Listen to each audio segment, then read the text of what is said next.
Ladies and gentlemen, you may be seated. We will have the national anthem once the teams return to the field.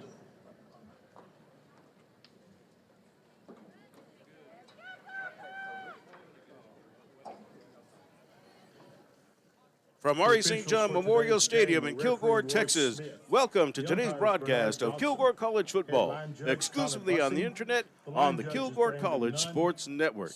And a pleasant good afternoon to you. Manny Almanza with you from Maury St. John Memorial Stadium on a day where it's very cloudy and rain has been in the area since yesterday, late last night, early this morning. Rain in the forecast today. Will it come? We don't know. Last week, Bob, as we were here, as Kilgore hosted Trinity Valley, it was a lightning delay. We'll hopefully not have to go through that this week. But today it's Kilgore College in a game against arch rival Tyler Junior College. The Apaches come in ranked third in the country, unblemished record of 7-0 overall, and leading the conference with a ledger of 5 wins and no losses. Taking on the Kilgore College Rangers, 2-4 on the season, 2 wins against community Christian college schools, one out of Houston, one out of Round Rock, but the 4 losses have all been in conference play, so the Rangers 0-4 in conference action. And so that is a pretty unusual thing, Bob, for Kilgore College to be 0-4 in conference play, and doubts arising whether they'll be in the playoffs. But today they have an opportunity to be able to maybe put a little bit of a blemish on the Tyler Junior College Apache's perfect record at this time. And you know, in a rivalry game like this, that's what the Rangers want to do, is put a blemish on the Apache's record. Yeah, absolutely, man. And, you know, the axiom in football is when it's a rivalry game, you can throw out the statistics. But conversely, there's an axiom that says you are what your record says you are. So Kilgore's going to have to play a very clean game. We kind of beat this like a dead horse, but they've got to eliminate the penalties, some of the silly mental mistakes. Physically, they've got the ability to play with TJC. It's just that they're going to have to just play clean, aggressive football, and do the right things offensively and defensively, along with the special teams. Yeah, and certainly for the Rangers, they will need to be able to concentrate on being unblemished themselves, right? No turnovers, minimize the penalties, minimize the mental mistakes, and play clean football. They will need to play their cleanest game of the year to have a chance to win today. Absolutely. You hit the nail on the head. I had a chance to run into the Rangers quarterback, Liam Moskowski, this week on campus, and we talked a little bit. He's a little dinged up, hoping he gets healthy, but you know, he's good talent. He's a big kid. He's got a good arm. He moves well for his size. We've got a little kindred spirit in that he's from Canada, and I played up there a couple of years. So hopefully he's healthy, ready to go. If they've schemed it up properly, again, they're going to have to play a very good game. But in these rivalry games, it's true, you can win any Saturday afternoon. We do want to recognize our sponsors for today's broadcast, including TA Sports, Mazzio's Pizza of Kilgore, Energy WellFab Incorporated, Azalea Orthopedics, and team physician Dr. Justin Bartley, Baylor Scott & White, Austin Bank, also Chick-fil-A of Kilgore, and Whataburger of Kilgore, and the Back Porch Restaurant in Kilgore. We thank them for their support of Kilgore College football on the KC Sports Network. And, you know, the atmosphere is exciting. Now, the crowd has not all filed in yet. You know, typically crowds coming to Kilgore College or junior college games in general are more late arriving crowds. At least that's what it seems to be. But you can hear buzzing in the stands today. And, of course, Tyler Junior College has the Apache Bells and the Tyler Junior College Band here. Kilgore with the Rangerettes and the Ranger Band. And so there's all kinds of competition going on the field, just not between the football players, but between the schools themselves. A lot of pride on the line between these two schools. It's a well-respected rivalry, and it's had its moments to where it's been more heated than maybe it should be. But I think it just brings a healthy competition to the field today. And I think you'll see the Rangers emotionally and hopefully mentally step up a little bit more urgency today. It's a game for pride for Kilgore College, really. Absolutely. Hopefully they realize the history here, because, you know, the kids today, they come in and out every couple of years here, so they don't have, they're not steeped in that tradition, but hopefully the coaches imparted the importance of this game. And like you said, TJC travels well. Their parking lot's full of big buses and a lot of cargo trucks, so they've traveled well, and here come the teams. Yeah, as the Rangers and Apaches enter the field at the same time, you have both bands playing at the same time right now. But hey, that's what it is. And it's a nice football atmosphere here when you have both bands, when you have fans still coming into the stands, and you have just the excitement of a rivalry game on Highway 31. It makes it a nice atmosphere for junior college football here in the state of Texas, particularly on our side of Texas, in East Texas. A big Southwest Junior College Football Conference game between Kilgore and Tyler Junior College. Let's take our first time out of our broadcast as we are in the Ranger Football Pregame Report. We will come back and get you ready for the opening kickoff, talk a little bit more about these two teams coming up as the Rangers take on the Apaches from R.E. St. John Memorial Stadium. Let's take... All across East Texas and around the world, former Kilgore College students are working hard for their best life. They're building a brighter future. They're moving in the right direction. They're in powerful positions. And they're superheroes protecting and serving. If you're ready to work for your best life, put Kilgore College to work for you.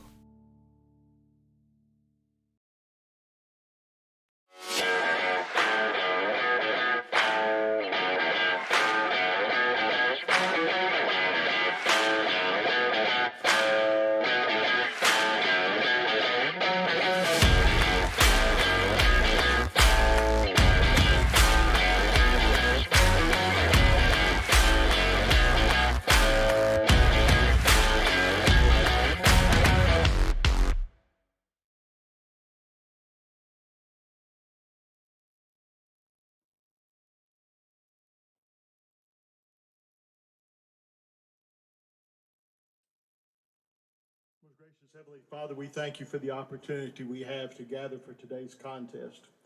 We thank you for the safety we have and the first responders and our military who allow us the freedom to gather today. But we do remember our friends and loved ones who have lost the battle to cancer. And we pray that you would use the awareness that we have to fight this dreaded disease. Watch over the players and our coaches and all the fans as we go through this afternoon. And we pray this in Christ's name. Amen. Now would you please remain standing and join your voices with the sound of the Kilgore College Band as they honor America with the playing of our national anthem.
The national anthem by the Kilgore College Marching Band at R.E. St. John Memorial Stadium prior to today's kickoff between the Rangers and the Tyler Junior College Apaches. So, again, as we look at the weather, it's 70 degrees right now under cloudy skies here in Kilgore. A bit of a breeze coming in, not very much at this time.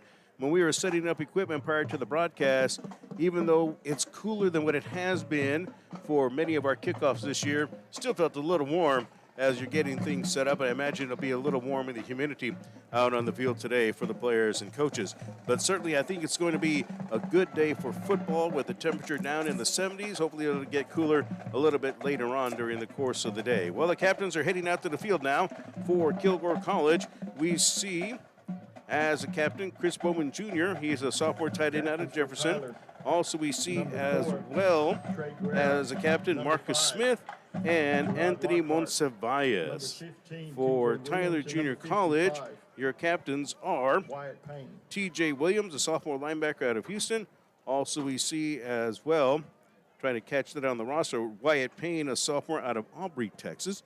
He's one of the captains. And then finally, it's Trey Guerra. He's a sophomore quarterback out of Keller, Texas. Those are your captains for Tyler Junior College today. So other games going on in the Southwest Junior College Football Conference today include Blaine at Northeastern Oklahoma, also Cisco at Navarro. Those are both 1 o'clock starts with our game. And then at 3 o'clock today, Trinity Valley Community College, who defeated Kilgore last week 30-14, is on the road in Roswell, New Mexico, taking on New Mexico Military Institute. Well, Bob, we talked about during last week's game some of the successes the Rangers had against Trinity Valley. One of the more successful players was Ezel Jolly, transfer out of UTEP, running back for the Rangers.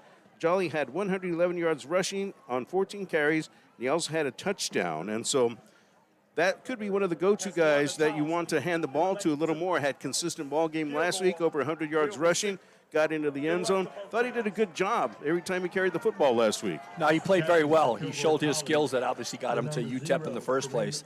And that's going to be more important from the other side of the game, too, as well as keep the ball away from the TJC offense. They're averaging over 400 yards a game.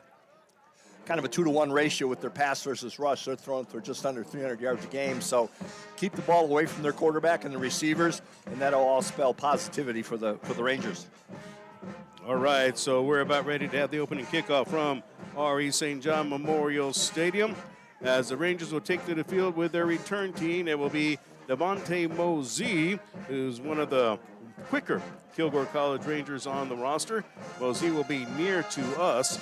And then also going out onto the field as well, Jared Sample as a deep receiver for Kilgore College, wearing number 7, Mosey wearing number 3. Kicking it off for Tyler Junior College. As we look at our TJC roster, that's going to be Seth Baggett. He's a kicker out of Lindale, Texas. And Baggett knocks his right foot into it. We are underway from Kilgore, and that football sails out of bounds at the 3, so an early penalty against Tyler, and Kilgore will get decent field position out of it. And already near the 40-yard line, there's some jawing going on, so the rivalry is continuing here on this football field today. And that's one of the things that you have to be careful of, Bob. We talked about it in other games. You want to use emotion to help you. You don't want to use emotion to overcome you. And certainly you don't want to use that emotion to make mistakes that can cost you. No, I played this game, fortunately, and I just don't understand how you can get that jacked up to kick off the beginning of the game. I mean, we got a long way to go. Let's save our energy. All right, so the ball will be at the 35-yard line, and that's where Kilgore will take over. 1st and 10, double wideouts to the right, one to the left. And starting at quarterback for the Rangers, that's going to be on first down. Jarek Jones hands it off to Jolly, and Jolly's able to pick up 4 yards on the play to the 39-yard line. So a nice carry by Ezel Jolly. 2nd down and 6 for the Kilgore College Rangers. Helping out on the stop for Tyler, it is Tyson Wilson, a sophomore safety out of Gilmer, Texas. Very athletic young man for Tyler Junior College. Yeah, like we discussed pregame, I think Liam Moskowski's still coming back from that foot injury he got last week. Jarek Jones ended up getting the start early in the season for Kilgore College, was eventually replaced by Moskowski as the starter. So Jones, who has playing experience, a redshirt sophomore out of Houston, Texas, 6 feet, 205 pounds. Jones has a good arm, but he also has good wheels on him as well. And so I think we'll see that being employed. So a 5-yard loss on the penalty as the Rangers had a false start. So they'll lose to the 34-yard line to make it a 2nd down and 11. So 2 steps forward, 1 step backwards for Kilgore College. Yeah, and that's to be expected. You bring a new quarterback in with maybe a slight different cadence. The offensive line may get jumpy, but it still shouldn't happen. So let me ask you this, because we know that Jones started the game, but he hadn't been starting in a while, so that's going to be an effect, right? Even though he hadn't played for a while, you get used to Oskowski. And in the meantime, Ezel Jolly, trying to sweep left side, is tracked down again by Tyler's Tyson Wilson. And I tell you what, Jolly had no place to go that time. Very quick defense for Tyler Junior College. Lost to the 31-yard line. That's a loss of 3 to make it a 3rd and 14 now for Kilgore. Yeah, that's something to look forward to the rest of the game, because we know Jolly has great speed to the outside, and that safety had just enough speed to chase him down, so that may portend for things in the future not that well. All right, so now you're looking at, with 13:32 to play in the first quarter, a 3rd down and 14 for Kilgore. Started out well with a positive run, and then after that it's been backwards. Jones rolling to his left, and he's going to get sacked at the 25-yard line by number 25 of Tyler Junior College, Nazir Adams, a freshman defensive lineman out of College Station. Jones rolling to his right, rather. He's a left-handed quarterback, and as he was setting up the throw, he got sacked. There's no way he could not have seen Nazir Adams coming right at him, but he just had no place to get the ball to. No, and sometimes that's a good and a bad thing, man. He didn't see him coming because hopefully he had his eyes downfield looking for a receiver. There was just nobody open. But the good quarterbacks just sensed that guy closing in on him, and it was a tough play. So a loss to the 27-yard line, making it a 4th down and 18 for Kilgore. This punt rolls into the hands of the receiver at the 33-yard line, and the Rangers are all over it there. So a nice job for Kilgore College on the special teams. So for Tyler Junior College, it was Khalil Ewell, a freshman out of Dallas, who was on the return team, and 2 Rangers were down there. One of them in particular, Tracy Mola, the deep snapper, a sophomore out of Bryan. Trace went down there. You know, deep snappers love to make the tackle on a punt, don't they? You know, the good thing about a deep snapper is a lot of times they don't account for you in the coverage. Like I've mentioned in previous broadcasts, I had the misfortune of having a deep snap a few games, and they let you free. So if you got any speed, you get downfield, you've got a good run to that guy, to the running back. So Tyler Junior College takes over, first down, double wide outs to the right, one to the left, and there's some jumping at the line of scrimmage, and this will be a false start against TJC. So the starting quarterback is Trey Guetta, a sophomore out of Keller, Texas, for Tyler Junior College. So young man that has really done well leading the Apaches this season. So a false start that goes against Tyler Junior College, and it'll be a first down and 15 from the 30-yard line now. By the way, the return man for Tyler Ewell gained a couple of yards on that return. This is going to be reverse left side up to the 30-yard line to the 35. And it looks like, oh, there's a penalty flag at the end of the play. So we've got a late hit somewhere on the sideline. In the crowd, I didn't see who hit who, whether it was a block laid out of bounds or a tackle laid out of bounds. But the ball carrier, Jens Hilburn, a freshman out of Cheney, Washington, took it on the jet sweep left side. Didn't get very much yardage. We'll see how the penalty goes, however. He was able to pick up what looked like 5 yards back to the original line of scrimmage, the 35. And so we'll see what happens after this penalty with 12:26 to play. No matter who the penalty is against, more than likely it'll be against Kilgore for a late hit. That's my guess, but there was some action on the sideline as players were going at each other in the flow of play. Yeah, TJC tried a little trickeration, as they say at the first play of the game, kind of a double reverse, but 15, Quentin Clark, the defensive end from Longview, stayed home and gave the guy some issue. Again, we're having trouble with the officials' mic, and this is a personal foul against Kilgore College. Couldn't catch the number of the player. So this will be a 15-yard penalty, and from the spot of the foul, it'll be a first down for Tyler at the Kilgore 49-yard line. So again, a mistake you cannot afford to make is a personal foul penalty, especially on the other team's sideline. You've been able to do a good job of hemming in that reverse, but the personal foul gives Tyler new life at the Kilgore 49. First and 10 for the Apaches. 12:20 to play in the first quarter with no score. Guetta over the middle has Hilburn, and then he is taken down at the 43-yard line. That'll be a pickup of 6 by Hilburn, so it's a second down and 4 on the stop for the Rangers. Braden West, a redshirt sophomore out of Frisco. Yeah, number 0, Hilburn for TJC. He's got some skills. I was watching him warm up. He's got great hand-eye coordination and senses of defense. He played well. But Kilgore just can't have those silly personal fouls on the sideline. It's going to kill him. 43-yard line of Kilgore's where Tyler is at. Second down and 4 for the Apaches. Couple of wideouts to the right, one to the left. The snap, the fake. Guetta's going to haul this one downfield right side. A man ahead of the pack. And it is incomplete. It'll be interference against Kilgore College. The pass was intended for Tyler's Elijah Baeza, a sophomore wide receiver out of Dallas. But for the Rangers, Sean Ukiji, I think he'll be flagged. He turned around and tried to make a play for the ball, but made contact with the receiver. Yeah, he actually was in good position. That, the thing that the defensive coaches harp on constantly is just be patient. Don't freak out. Don't go crazy. He was in good position, but he did. Pass interference, number 19, defense, 15-yard penalty. Yeah, he had his head turned around. He was looking for the ball, but he reached out and gave the guy a little shove. It was interference, but he didn't need to do it. Just be calm if you can.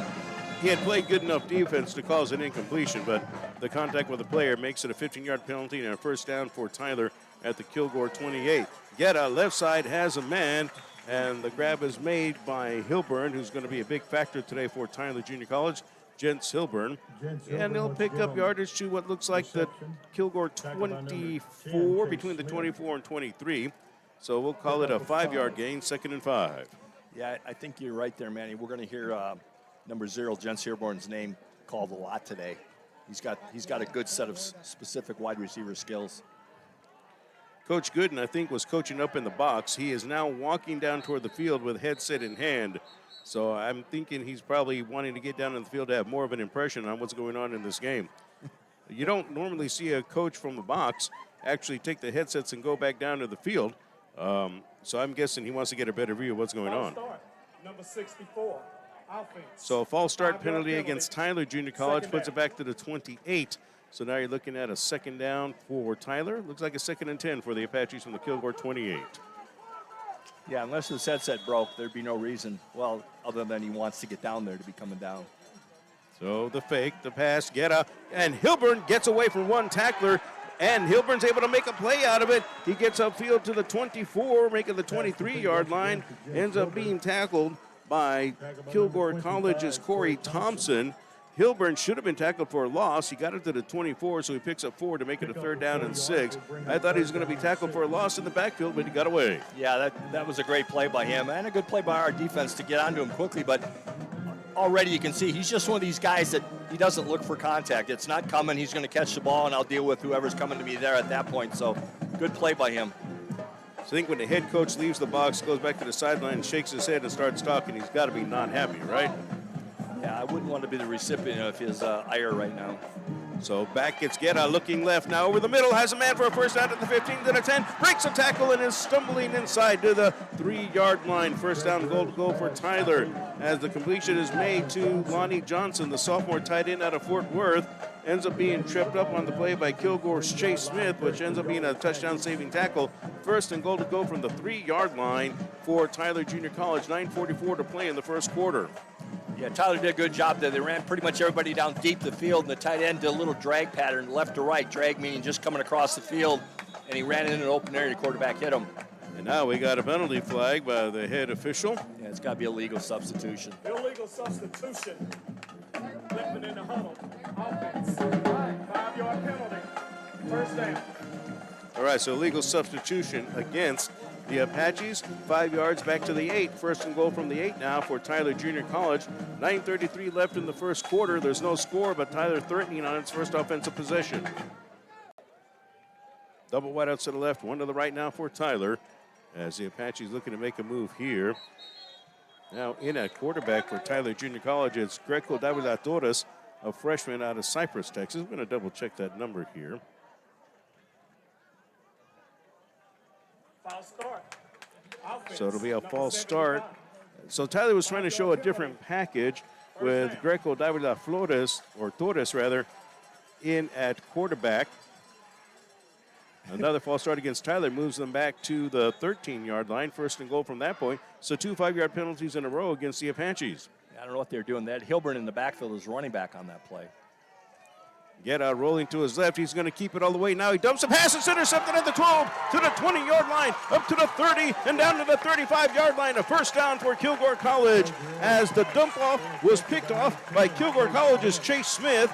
Get out trying to run up the field and then dump it almost like a lateral to one of his receivers upfield, and Chase Smith was right there to pick it off and return it back for the Rangers, and Kilgore has a first down off of a turnover, the first turnover of the ball game. Yeah, just a silly play by the quarterback. He had some positive yardage going there, and for some reason he decided to do a Brett Favre thing and throw it to a receiver sitting outside, but he was totally covered and threw it right to the defensive back. Good play by our guy. 25-yard return to the 37-yard line off the interception by Chase Smith. First down for Kilgore. Double wideouts to the right, one to the left. Jones looking, firing the ball left side, and that is incomplete. And, man, that will be a penalty against Tyler Junior College as the cornerback, Jannard Lockhart, a sophomore out of Baltimore, Maryland, was locked up with the Ranger wide receiver. There was just a lot of hands going on, and I think there's a little bit of grabbing as well. Van Keith Brown was the intended receiver. This one should go against the Apaches, and it will be pass interference against Tyler, and Kilgore ends up with a first down off a 15-yard penalty. Yeah, I'm all for penalties for our benefit, but that was what do they say? A little ticky-tacky. They were both running downfield and tapping each other, which is what you do when you're running a pattern or a defensive back is with you. You're always feeling where that guy is while you're watching for the ball. So, yeah, I don't know about that call. One wide out to each side. First down, Kilgore at the 48 of Tyler, and the Rangers keep this one on the ground. That's a very tough run by James Johnson, the redshirt freshman running back out of Mansfield, Texas. Nice run by Johnson. And on the stop for TJC, it's Carson Johnston, a freshman out of Spring, Texas. Gain up to the 44. Second down and 6 now for Kilgore. 4-yard pickup. 8:34 to play in the first quarter. Kilgore thwarts a Tyler drive with an interception by Chase Smith. Trips to the left this time. Second down. Jones with a quarterback keeper trying to feel his way up the line of scrimmage down to the 40, so he'll end up picking up 4 to make it a 3rd down and 2. I don't know if Jones wanted to bounce outside. He was looking for a crease in the line, able to pick up positive yardage where I thought he was not going to get anything. Yeah, it's one of those plays where you get up to the line, the hole's not where it's supposed to be, and you just start praying to Heavenly Father that something opens up, and he kept bouncing and bouncing until he found a little slot. Under 8 to play in the first quarter with no score, but the Rangers had the football following an interception. Double wideouts to the left, one to the right for Kilgore. Jones the quarterback, Johnson behind him in the backfield. Jones takes the snap, and he will hand it off. Oh, Johnson had some room left side, but what a great tackle coming up and making the play up the line of scrimmage for Tyler Junior College. Neville Mba, sophomore defensive lineman out of Rockwall. He made the play because there was a lot of room on the left-hand side for Johnson to run. Yeah, he did a good job coming from the right side of our offensive line. He shed his tackle block and made a good play in the backfield there. So that's a loss of 1 to the 41 to make it a 4th down and 3 for Kilgore. 7:18 to play. The Rangers still have the offense on the field, and why not? You're going against the number 3 team in the country. They're first in the conference. You need to turn your season around. Go for it here. See what the Rangers can do. Might be trying to get an offsides here. Maybe so. He's doing a lot of barking. Yeah. Now he's looking at the sideline, and Coach Gooden calls a timeout. The Rangers hated to use a timeout there, but whatever they were trying to do wasn't working. Some discipline by the Tyler defense to hold at the line of scrimmage. So timeout by Kilgore. 6:58 left to play in the first quarter. Kilgore nothing, Tyler nothing. Let's take a 30-second timeout on the Kilgore College Sports Network.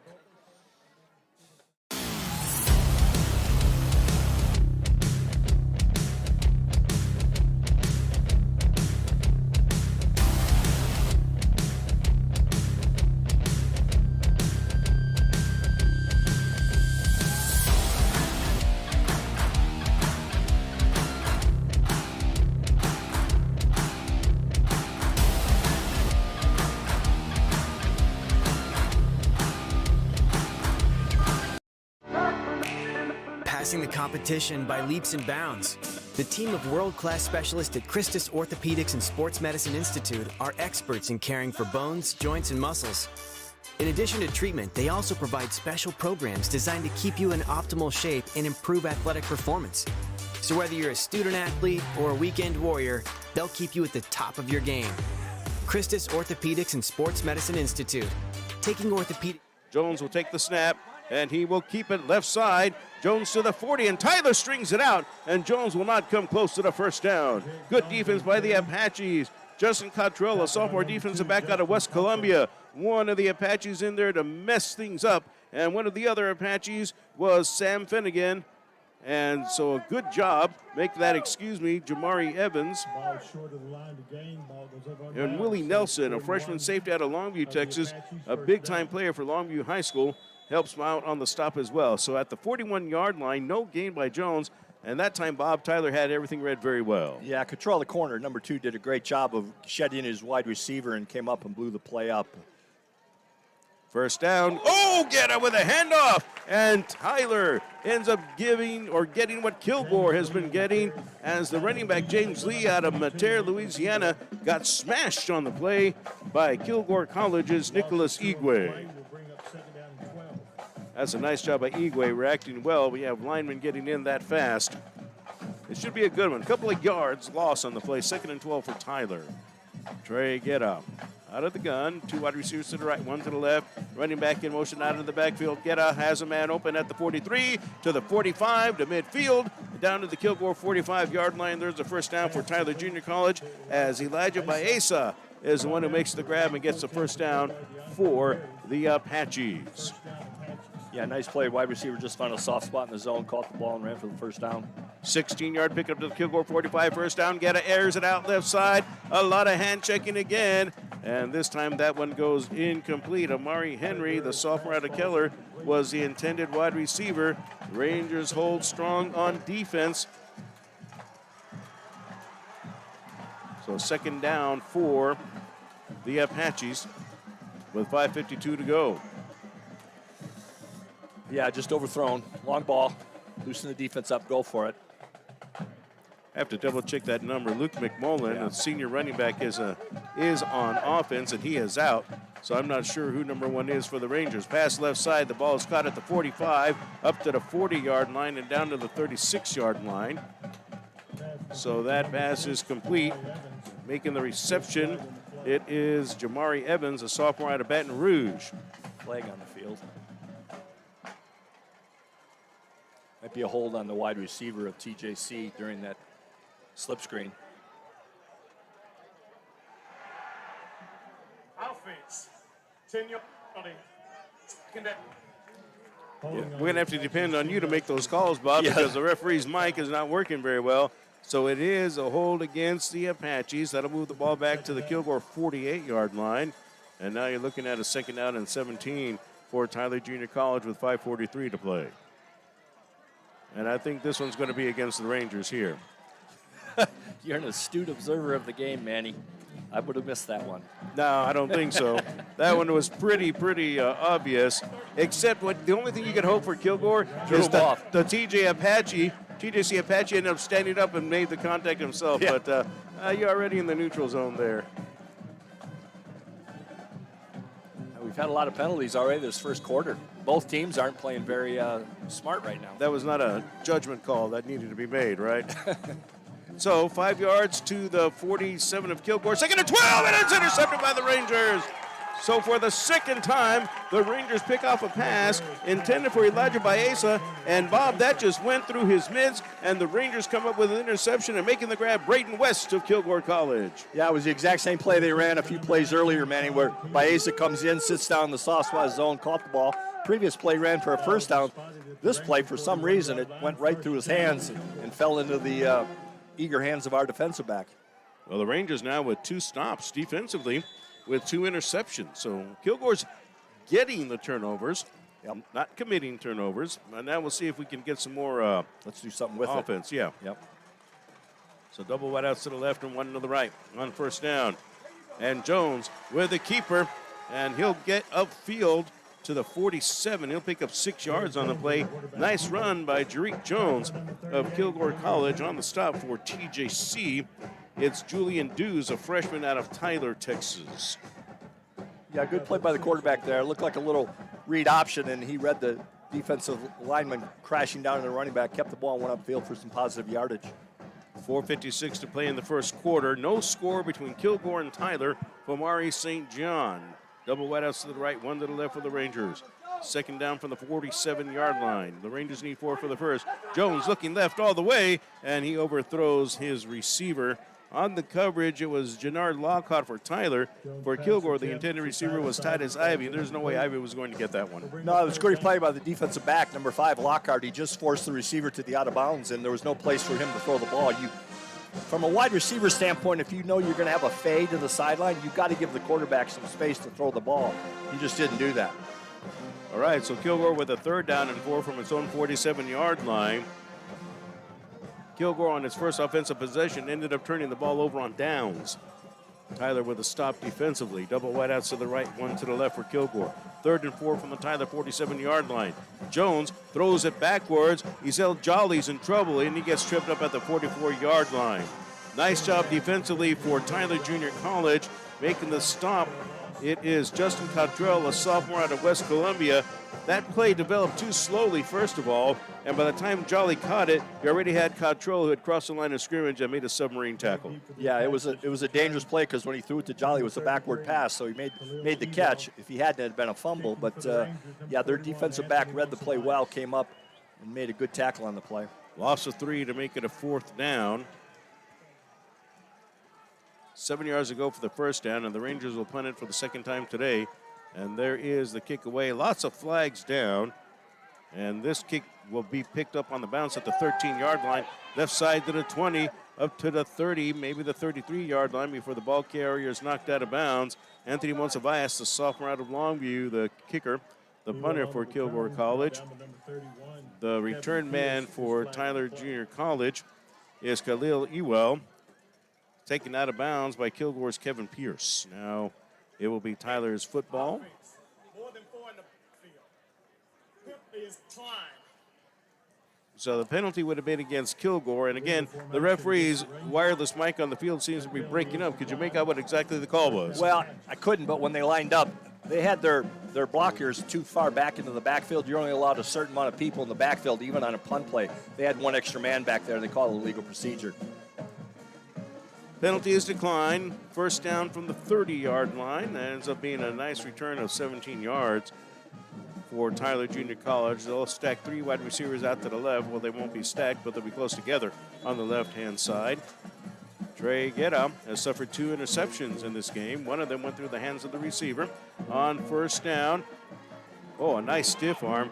Right side to the 30 to the 35 and taken out of bounds around the 37-yard line. That is Tyler Junior College's James Lee, the freshman out of Louisiana. So the Rangers coming up with some defense there. 7-yard gain by Lee, second down and 3.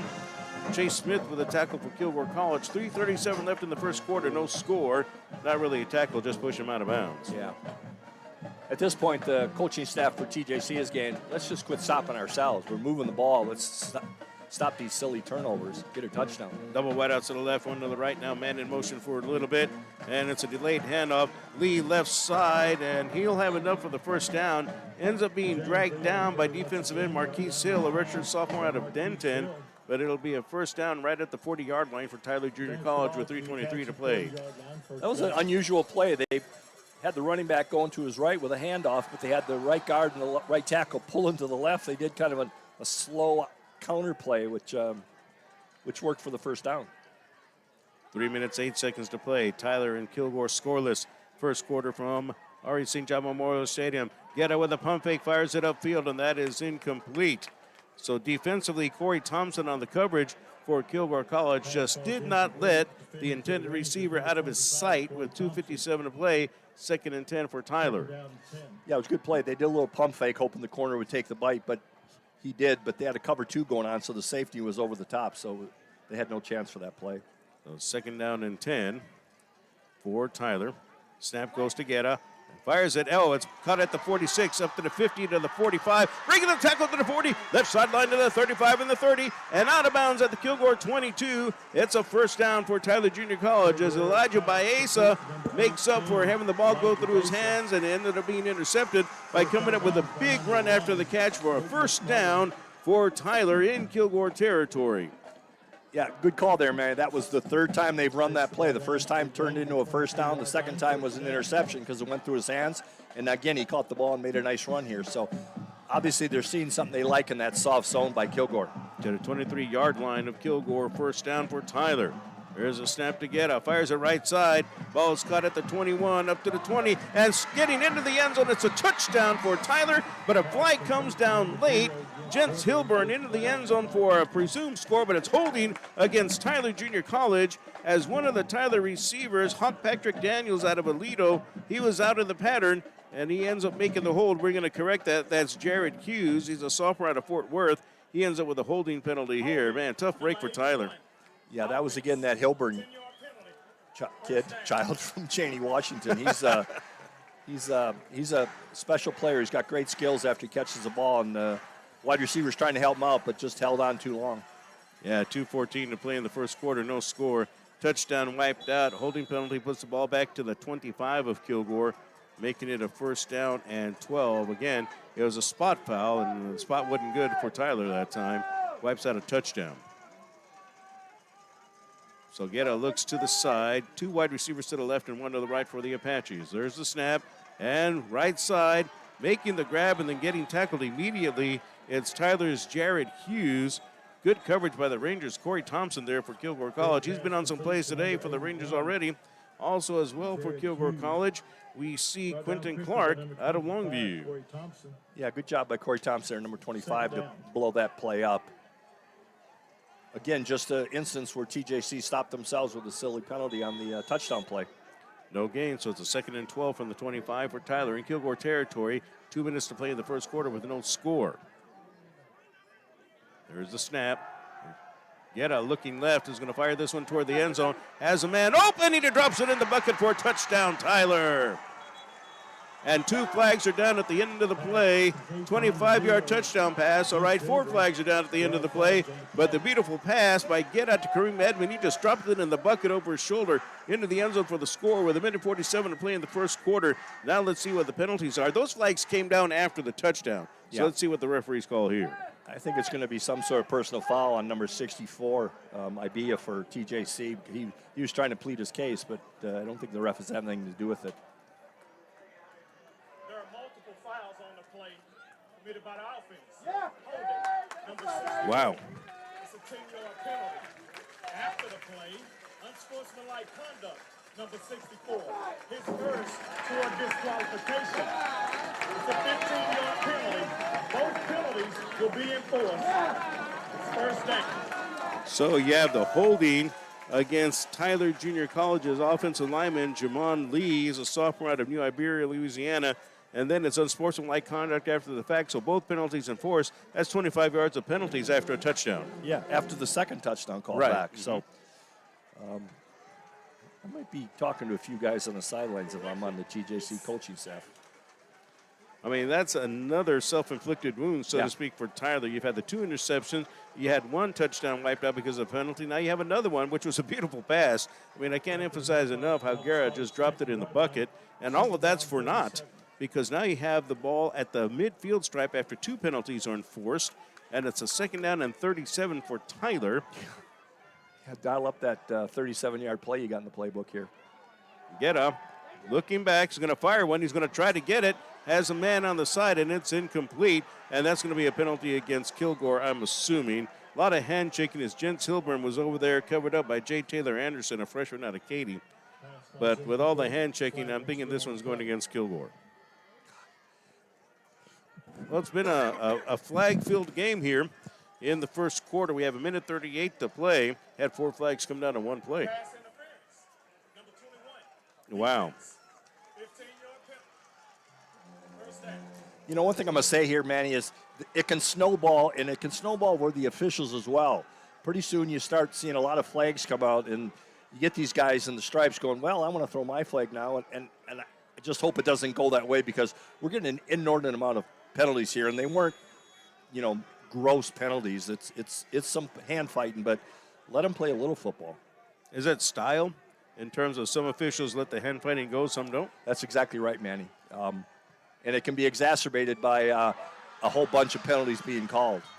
So the 15-yard penalty moved the ball to the 35, and then on first down, Guerra gets it to Hilburn, and Hilburn gets it upfield for another first down. Where will they mark it down?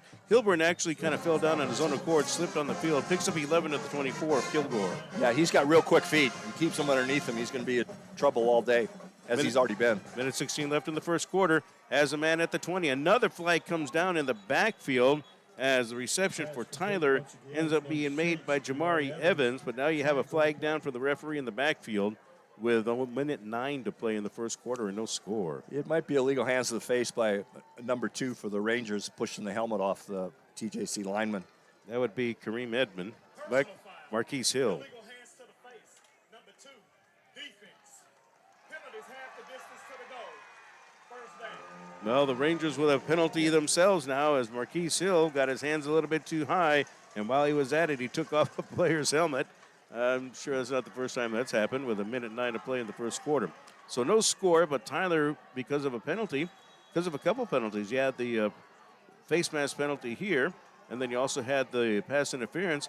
First down and goal to go Tyler at the Kilgore 8-yard line. Wow. Guerra with a pitch left side. Lee at the 10, at the 5, and then he's pushed out of bounds at that point by several Rangers. So James Lee with a carry. There's a few Rangers over there. Corey Thompson's going to get credit for helping out on the stop, but there were a couple of more Rangers over there.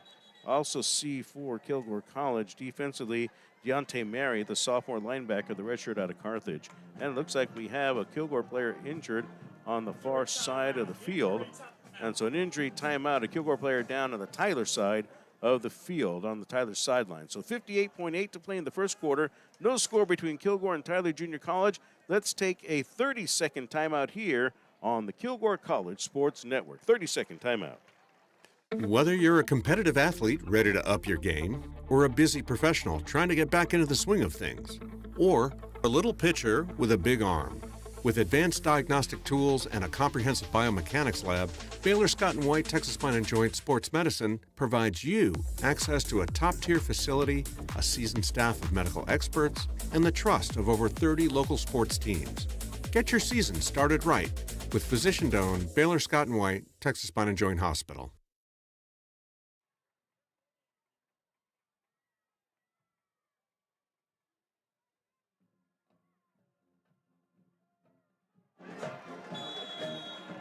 All right, Bob, the teams are back on the field. And with 54 seconds to play, it's a 2nd and goal for Tyler at the 6-yard line. Keeper left side out of the Wildcat formation, and the ball carrier goes down, and there's a couple of flags down at the end of the play. So Greco Davide Torres, who's listed as a defensive tackle, a freshman out of Cyprus, they have him in on the Wildcat formation. Must be a really fast defensive tackle. I mean, and there are some in the league that are. He's taken down. It looks like they've got him back at the line of scrimmage, the 6, but it's a face mask against Kilgore. And there's another penalty. There are now 18 penalties. Our public address announcer, Mark Freed, sent me a text message during the break saying there were 17. Now there's 18 penalties in the first quarter. Yeah, that's what we talked about earlier. I hope it doesn't get into this cascading of let me throw my flag now too. You mentioned there's a lot of fast defensive tackles playing quarterback, but he ain't one of them. Didn't get as fast as you would think he would be. I was actually trying to say there are fast defensive tackles. I don't know how many of them Not play playing quarterback. Yeah, good point. Getta, the regular quarterback, is back in now for Tyler. One wide out to each side. The snap, and it is going to be a reverse right side to the 5-yard line and taken down at the 2-yard line, make it the 1. The ball carrier for Tyler Junior College. We'll see who the man with the ball was for TJC. That happened to be Lonnie Johnson. He's a sophomore tight end. Nice job by Mary to tackle him. So the ball is at the 1-yard line. 2nd down and goal to go Tyler. And Lee gets tripped up. He did not fall into the end zone because his knee touched before he got the ball across the line. So the Rangers doing a nice job of stopping him short of the goal line. Lee's just hitting his hands against the helmet thinking, I should have kept my balance and got in. He did not. And the first quarter comes to an end. So when we return, Tyler will have a 3rd and goal from the Kilgore 1. First quarter is in the books. No score between Kilgore and Tyler. Plenty of action, but no points yet. We'll come back after this 60-second timeout at the end of the first quarter of play. It's no score. Let's take a break here. 60-second timeout on the Kilgore College Sports Network.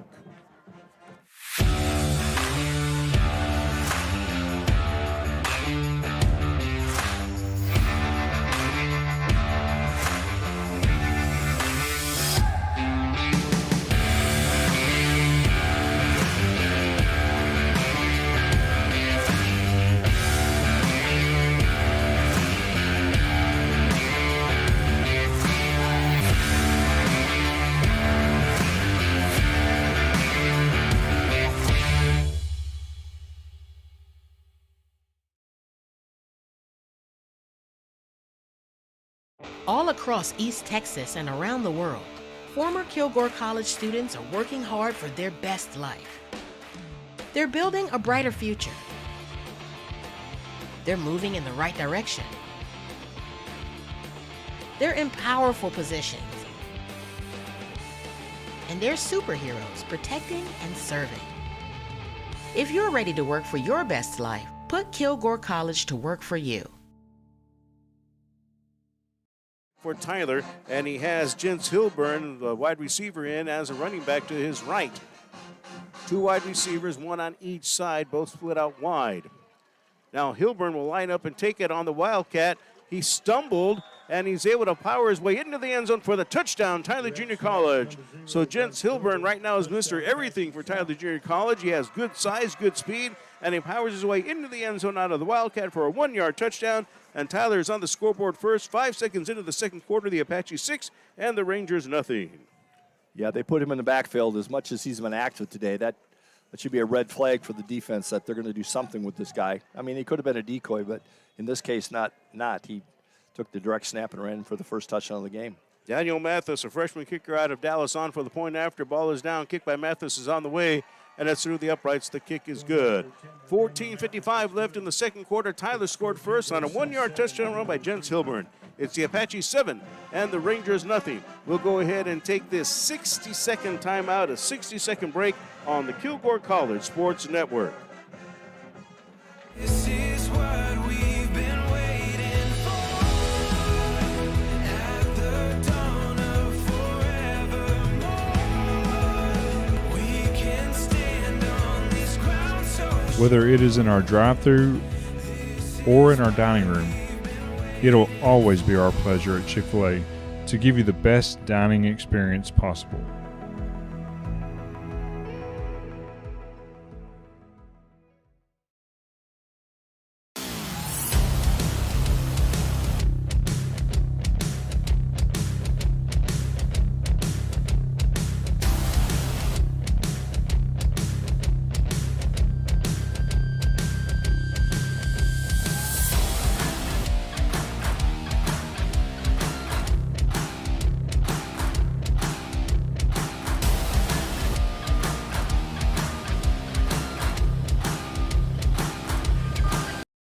Here's the kickoff by Tyler.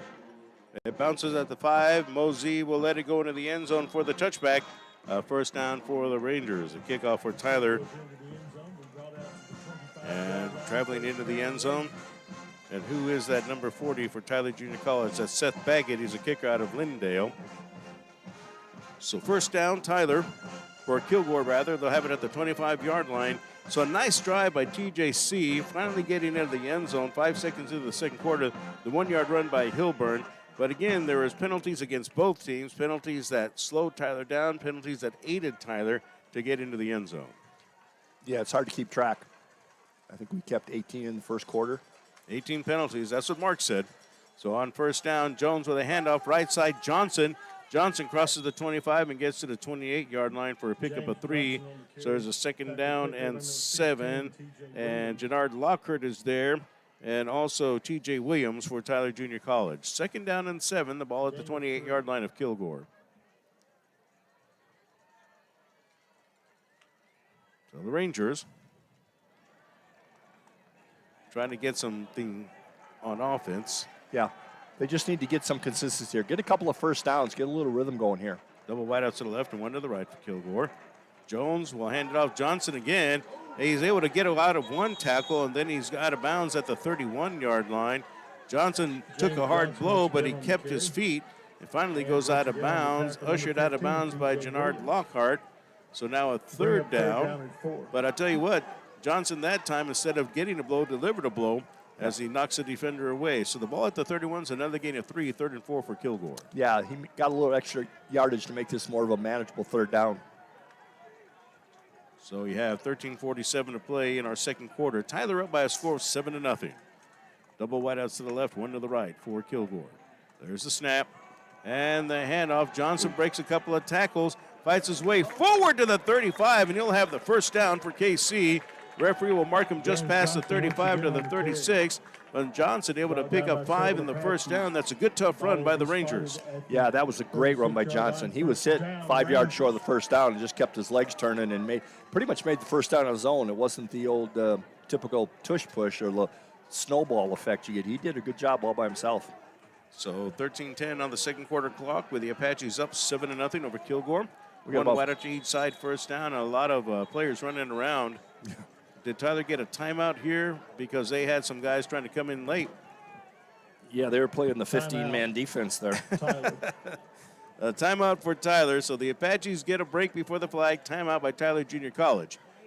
12:56 left to go in the second quarter. Tyler 7, Kilgore nothing. This could be a short timeout. Let's take a 30-second timeout, a 30-second break on the Kilgore College Sports Network.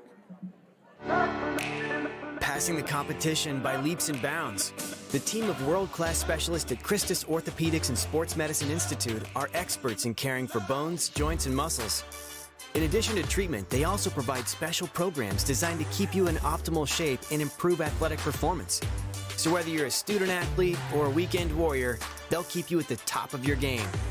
Christus Orthopedics and Sports Medicine Institute, taking orthopedic care a step further.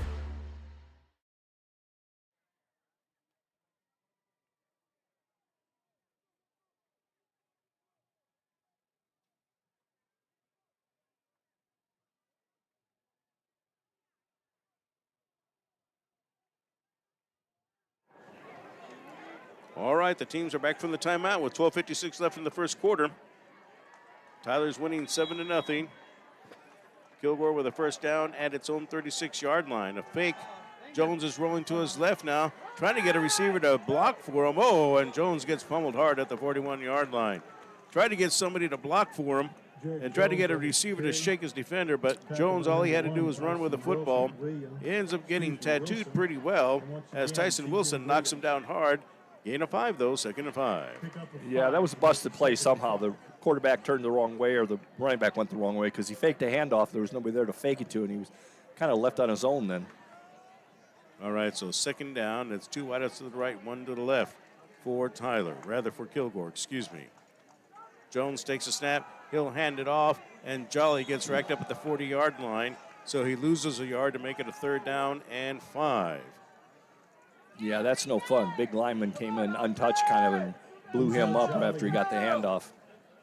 Make it a 3rd down and 6 for the Rangers.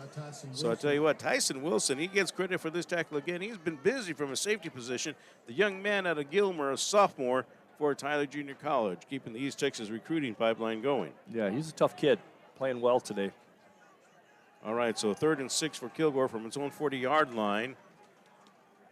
The Rangers need a first down here. They need something good on offense to happen. Jones is going to keep this one, and he's going to spin forward and get to the 43, so he gets half of what he needed. But as a 4th down, and so Tyler again holds on defense, so the Rangers will send Monsivais in for the kick. On the stop this time for Tyler, Quinton McDowell, a sophomore defensive back out of Waco. So the Rangers end up giving up the football, and Monsivais will come and kick it away again for Kilgore College. So Jones with a carry that time into the line. The Rangers kept it on the ground for the moment. Yeah, I think they found something, but that last play, the defense did a good job of just blowing the play up. Khalil Ewell to return the kick. Punt is taken at the 22-yard line. Ewell ruled or wait for a fair catch, and they'll give it to him at the 23. It looks like with 10:49 to play. Kilgore trailing 7-0 here in the second quarter. Anthony Monsivais on the kick. Yeah, it looked like Kilgore was trying to get something going on that drive, but just sputtered a little bit and had to punt the ball. 37-yard kick that time by Monsivais.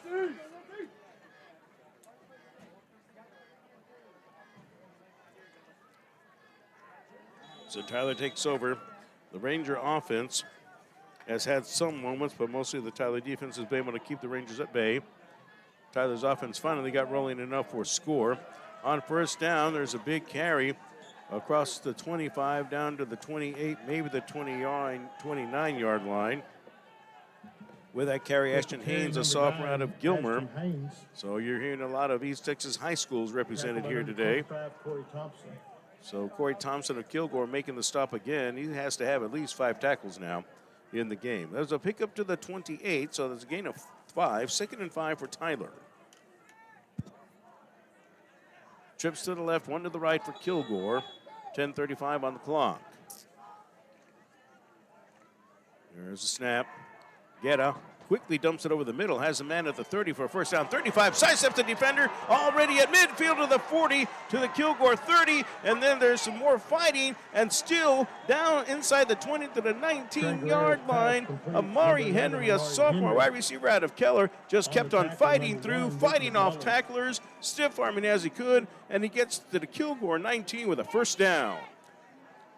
Yeah, good job by the TJC wide receiver there. They're running these quick little slants in the soft spot of the zone. They're just breaking them for big plays. Man, that was a big-time play. So they're going to mark it at the 19-yard line. 53-yard pass play from Guetta to Henry. First down, and this time another run for Tyler. Coming upfield with it, Ashton Haynes. 9:38 left in the second quarter. Tyler is winning 7-0. They'll give Haynes 2 yards to the 17-yard line to make it a 2nd down and 8. So Mary making the stop again, the redshirt sophomore out of Carthage. So 2nd down with 9:25 to play, make it a 3-yard pickup, 2nd down and 7. I think they marked the ball carrier from the play before, Henry out at the 20-yard line. 2nd down, Guetta looking over the middle, has a man at the 10, and he ends up making the grab. The reception by Jared Hughes of Tyler Junior College. all Tyler's doing is getting guys over the middle. They're just posting up, turning around to make a catch and get the ball upfield. That's right. That's right, man. They're just running, getting behind the linebackers, just finding an open spot in the zone, setting down, and it's not easy, but it's pitch and catch basically. Double wide receivers to the left this time, two to the right as well for Tyler. First down and 10 for Tyler at the Kilgore 9-yard line. And a timeout called by the Rangers defensively. 8:41 left to play in the second quarter. Tyler 7, Kilgore College nothing. Let's go ahead and take this timeout. We'll make it a 30-second break here on the Kilgore College Sports Network.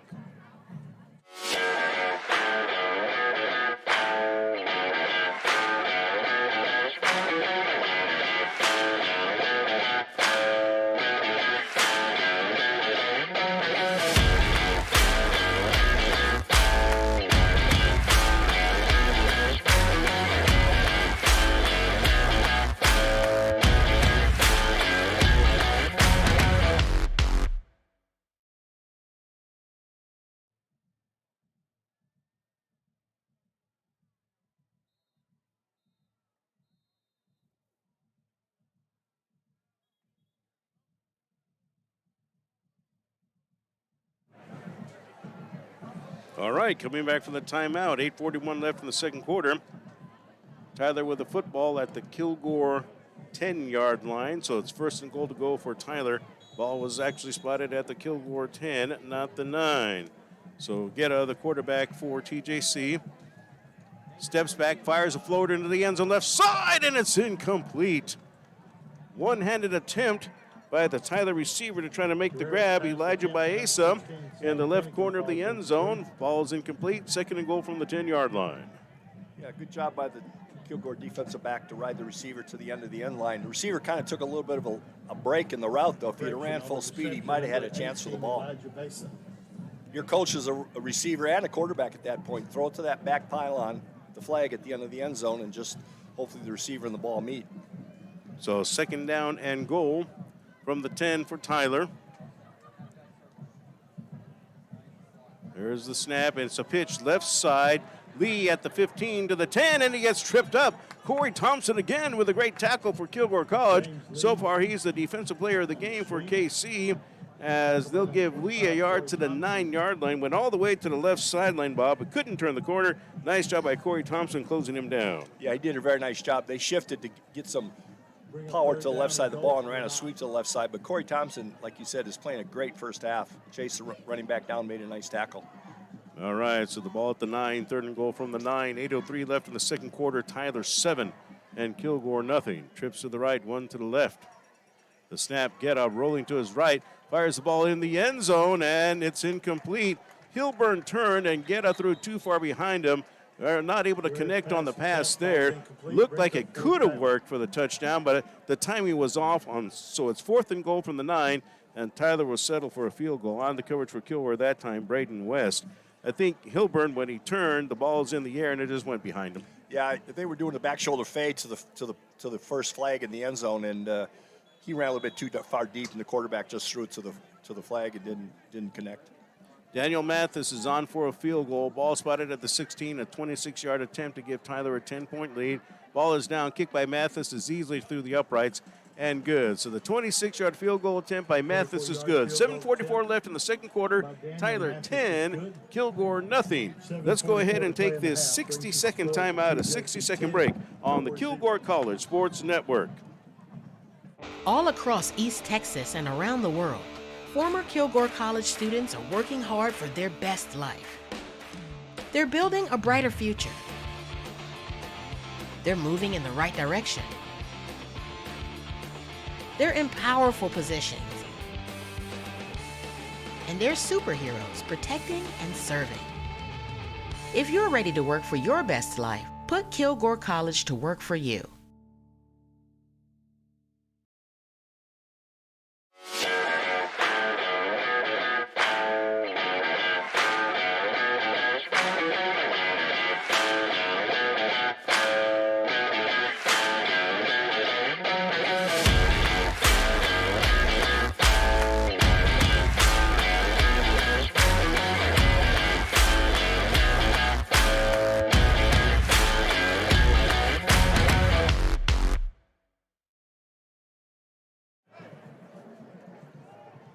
All right, the kickoff underway as Tyler has a 10-0 lead.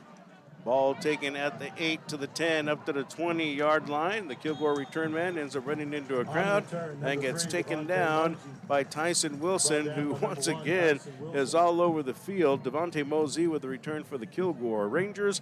And where will they put it down at? The referee standing at the 23-yard line.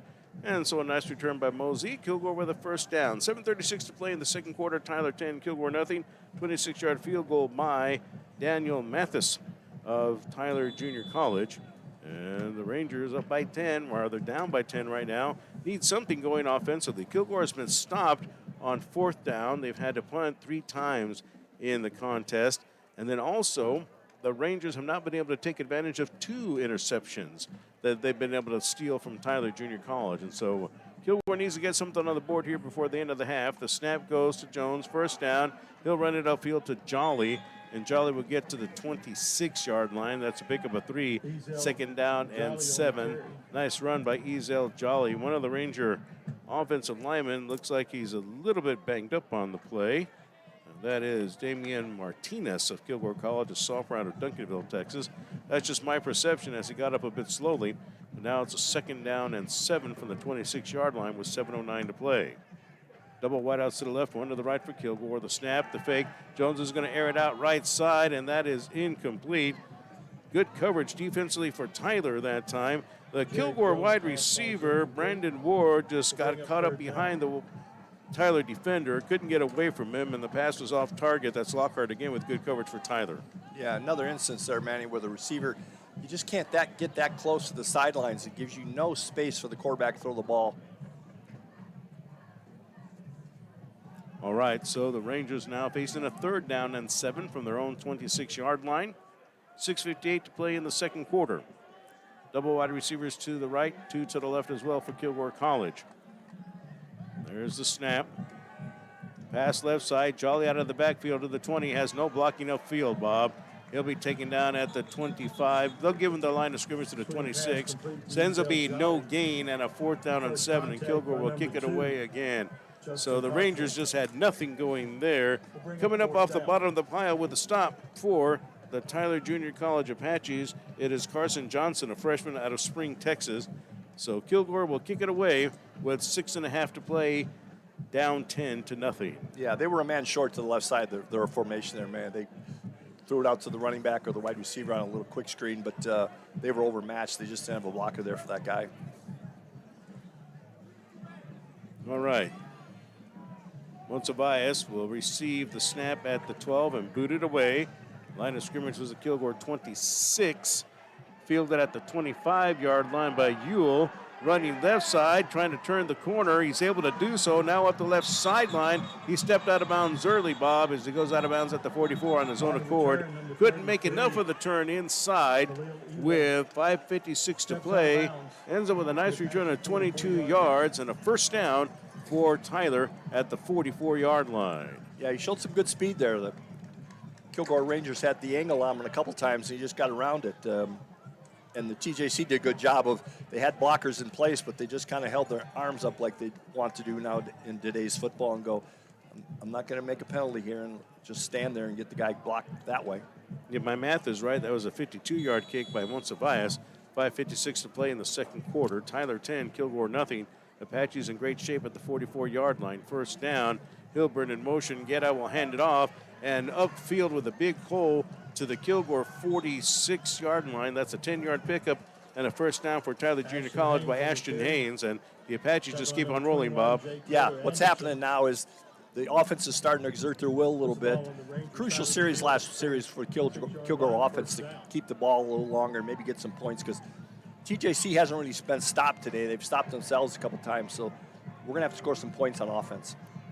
You have one wide receiver out wide to the left, and now Hilburn goes in motion. Getta will fake the handoff. He's going to look over the middle. Now he's going to try to get it to Hilburn, and it is just a bit too long for Hilburn. Incomplete. Second down and 10.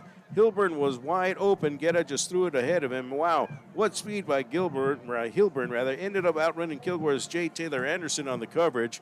And a nice job by Hilburn there to break open. That guy has tremendous speed and power. Yeah. Nice scheme there by the TJC. They kind of motioned Hilburn from left to right, and he snuck through what they call the C gap now. It's between the tackle and the tight end, so he kind of slowed it and had a chance. Second down, Hilburn right side at the 36-yard line. So Hilburn will end up picking up, that should be 10 yards and a first down by Hilburn. He catches a pass from Guetta and turns it upfield with 5 minutes to play. Chase Smith with the tackle, but another first down for the Apaches. Getting 10 yards at a time isn't bad. Yeah, he's very good at making that first man miss. All right, so 4:49 to play. Tyler already up 10-0. There's a scoreless first quarter. Tyler scoring all 10 in the second quarter. Touchdown 5 seconds into the second quarter, and then field goal later on. Double wide out to the left and to the right as well for Tyler. Guetta quickly gets the ball in the hands of the receiver, who turns it upfield to the 20, up to the 10, to the 5, and into the end zone. It's a touchdown, Tyler Junior College. And that ends up being Baeza into the end zone for the score. Elijah Baeza in for the Tyler Junior College Apaches with 4:28 left to play in the second quarter. It's now Tyler 16 and Kilgore nothing.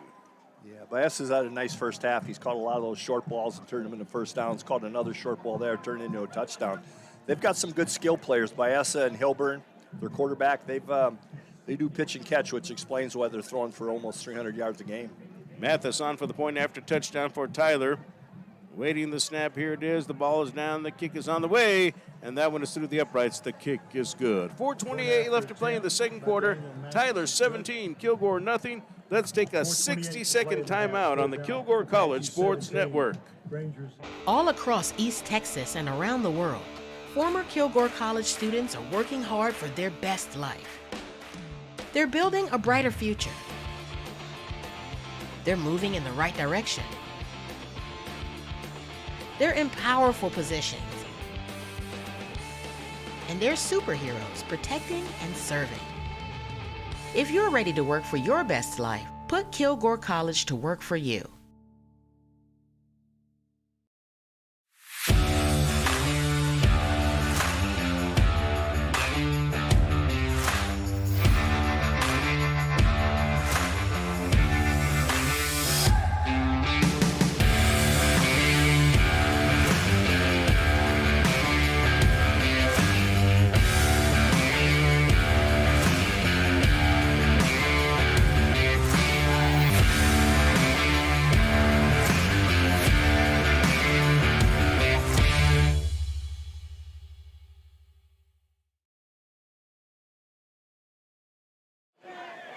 There's a kickoff by the Apaches. Fielded at the 5, up to the 10. Mosey to the 30, Mosey to the 40, and he'll be ushered out of bounds. Actually, went out of bounds on his own accord because the kicker, Baggett for Tyler, was the only guy left there, and he pinned him against the sideline. 4:18 to play in the second quarter. Tyler is up 17-0. Guetta and Baeza connecting on a touchdown pass for Tyler moments ago. Mathis with the extra point kick, and the Apaches got their offense going here in the second quarter. Kilgore with a nice return of 36 yards by Mosey, and now the Rangers have an opportunity with some good field position to score before the end of the first half. Yeah, real nice job by Mosey there to break it to the left, get up the sidelines, and then as a good, smart football player always knows, the sidelines are your best friend. Just step out of bounds and don't take that hit. Double wideouts to the right, to the left as well for Kilgore. First down. Jones takes the snap. He'll hand it off left side. That is Johnson, and Johnson's able to create some space on his own. He'll pick up 5 yards to the 46. Second down and 5 for Kilgore. 4:06 to play. Nice job by Johnson. Yeah, he did a nice job. Number 38 for the TJC, Julian Dews, a freshman from Tyler, broke through his offensive tackle's block pretty quickly and almost had him in the backfield, but he did a nice job of breaking that tackle. All right, so second down. It's a snap. It goes over the head of Jones. He has to track it down before the Apaches do, and he falls on it back at the 24-yard line. That will be a 17-yard loss with 3:39 left in the second quarter. Third down and forever now for Kilgore College. The ball is at the 24. It's a 3rd and 27.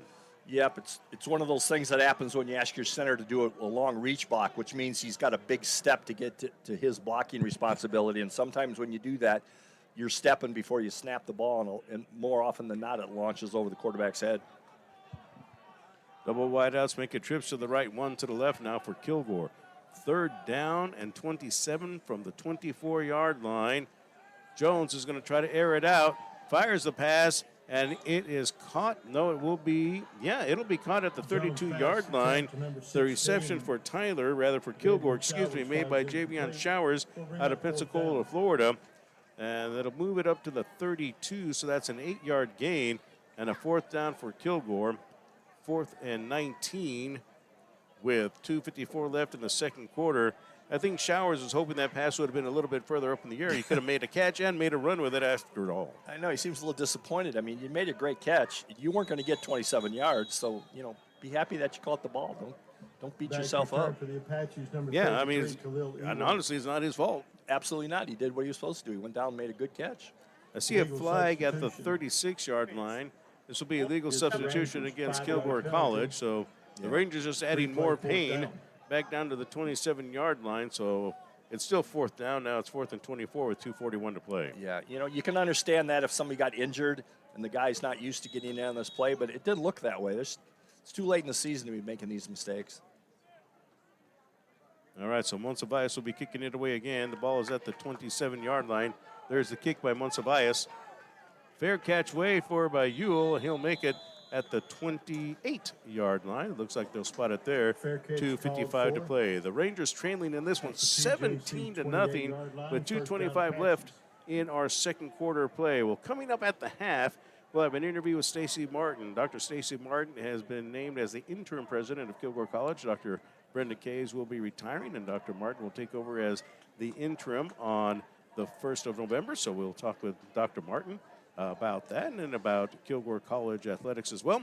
And also we have coming up performances by the Rangerettes and the Ranger Band. That's all at the half on our Kilgore College halftime report. So trips to the left this time for the Rangers, rather for the Apaches. And now we have a timeout by the official, and with 2:25 to play, looks like a clock situation, although the clocks weren't moving. So, I guess there's a football problem, Bob. I don't know. Yeah, I think they had the other team's ball in there, and I don't know what difference that makes, but everybody wants their own ball. It's a football. It's trips to the left, first down. Hilburn in motion from left to right. Guetta is rolling right all the way. Option pitch, it's loose. The ball's on the ground. The Rangers pick it up, and it'll be a Kilgore College advancement to the 4-yard line. Almost a dream touchdown for the Rangers.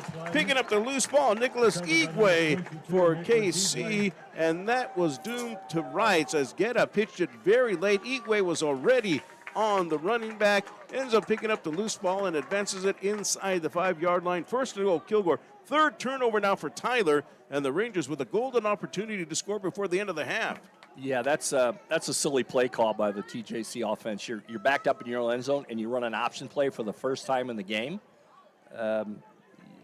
You need to question that call. All right, so the ball down at the 4, first down, goal to go for the Rangers. That is an 18-yard pickup by Igwe after picking up the fumble. First down, Jones will hand it off, and Jolly will get hit, still keeps his feet. Boy, the Apaches are all over that. And a 6-yard loss by Ezel Jolly. 2:06 to play. Lots of white jerseys in there on Ezel, leading the charge for Tyler Junior College on the tackle. Willie Nelson, the freshman safety out of Longview, Texas, in there. He wasn't the only Apache in there. There were like 5 red shirts, so 5 white shirts in there for Tyler Junior College, but Willie Nelson led the way. So we have a timeout on the field. It's a 2-minute timeout. 2 minutes left to go in the first half. Tyler 17 and Kilgore College nothing. Let's go ahead and take this timeout. We'll take a short one.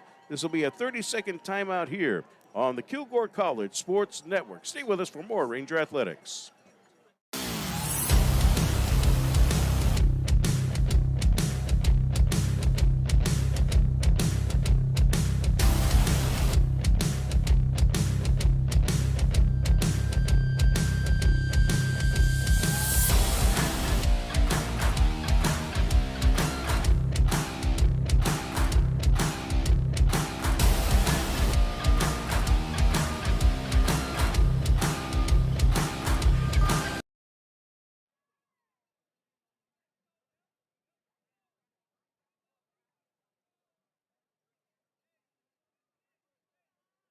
We return the play.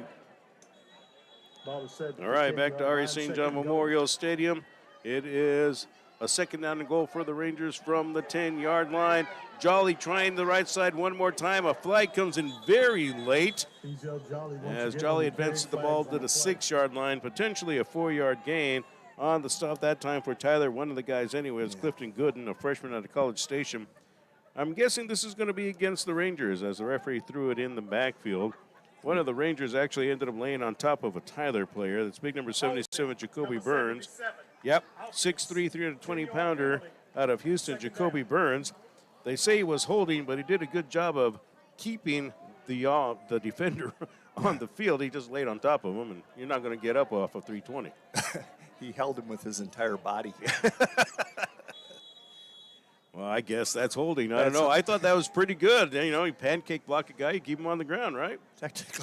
Technically, it falls under the auspices of a hold, but give the big guy a break. He's just trying to do his job. Yeah, absolutely. Well, 1:39 to go. The clock is moving. Kilgore's down 17-0. Penalty makes it a second and goal from the 20 now for the Rangers. Jones over the middle, and it is incomplete. Oh, he had Sample open just past the goal line, and Willie Nelson comes up and tips it away at the end, and it's a third down. I say that was Willie Nelson. Let's double check to make sure. Samples almost had that for the score. Yep, that's Willie Nelson. So he is number one out of Longview High School. He's a great high school player, doing well for Tyler Junior College now, and his speed, he just covered that up to knock it away. He's a pretty good singer, too. Moves well for a 90-year-old. That was different Willie Nelson. Different Willie, yeah. But receiver made a nice play going up the seam. The quarterback just found him a little bit too late and gave the defensive back a chance to make that play. All right, so the 1:27 to play. The Rangers are at the 20-yard line. And the Rangers take the final time out of the first half for them. So we'll take a short break here. So 1:27 left to go in the first half. Tyler 17, Kilgore nothing. We'll take this timeout here, John. We'll call it a 30-second timeout on the Kilgore College Sports Network.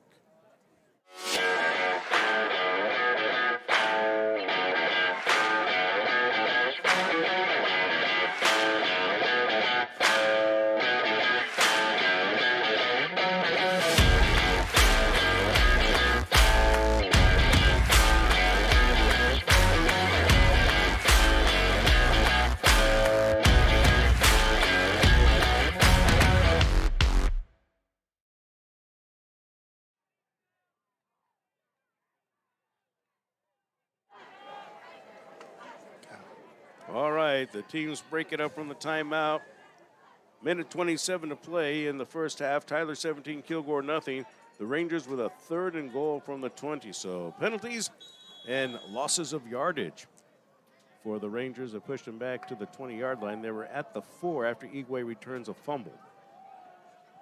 Jones over the middle, and that one was a bit too low. Titus Ivy had his hands on it, but that was more toward his knees than anything else. Joe rocketed it in there. Ivy keeps on punching himself in the head with his pink gloves, but it's incomplete and a fourth down for Kilgore. Fourth and goal from the 20, and the Rangers will send Gwangwoo Choi on for a field goal attempt. The ball will be spotted at the 27. This will be a 37-yard attempt well within Choi's range. With 1:21 to play, Tyler up 17-0. And Bob, the Rangers that time ended up letting an opportunity for a touchdown to get away. They're inside the 5 and couldn't turn it into a touchdown. So Choi on for the point after, for the field goal. This will be a field goal of 27 yards. The snap, the ball is down. The kick by Choi is on the way, and that is easily through the uprights. The kick is good. So Kilgore is finally on the scoreboard with 1:15 left in the first half. The Rangers 17, the Apaches 17 and the Rangers 3. And right now we have an injured Ranger as there's a flag on the play as well. So Choi's the one who was on the field getting up. Flag was across the field. Did Choi get hit after the field goal attempt? I don't think so. I think he planted his plant leg to kick the ball, and he's limping a little bit. So it's offside against Tyler. We'll take the points. The Rangers will. 1:15 left in the second quarter. Tyler 17, Kilgore 3. We will go ahead and take a 60-second timeout on the Kilgore College Sports Network. All across East Texas and around the world, former Kilgore College students are working hard for their best life. They're building a brighter future. They're moving in the right direction. They're in powerful positions. And they're superheroes protecting and serving. If you're ready to work for your best life, put Kilgore College to work for you. Passing the competition by leaps and bounds.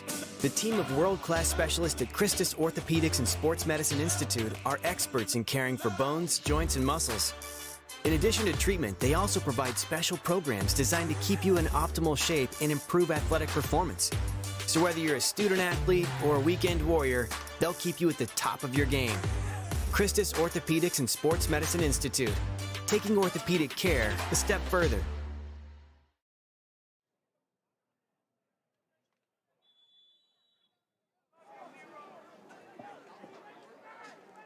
Monsiváis on to kick it off for Kilgore with 1:15 left in the second quarter. The Rangers trailing 17-3, but finally getting on the scoreboard. And so you have Hilburn back to return it for the Apaches. We know how dangerous he is already. Also back for Tyler Junior College, Henry. Kickoff by Monsiváis will be retrieved by Hilburn at the 2. He's already to the 10, up to the 20-yard line. Hilburn to the 23-yard line before he's finally hauled down from behind. Nice job on the special teams for the Rangers. On the stop for Kilgore College on the special teams, Hope Tita, the redshirt sophomore out of Houston, Texas. So with 1:08 to play, the Rangers are down 17-3. And Bob, you have to kind of help but wonder. You're glad the Rangers got on the scoreboard, obviously, but at the same time, you got the 4-yard line after getting your third turnover of the first half, just unable to punch it in. Yeah, absolutely, Manny. They had a great opportunity there, stumbled, shot themselves in the foot with the holding penalty, but they did get a field goal out of it.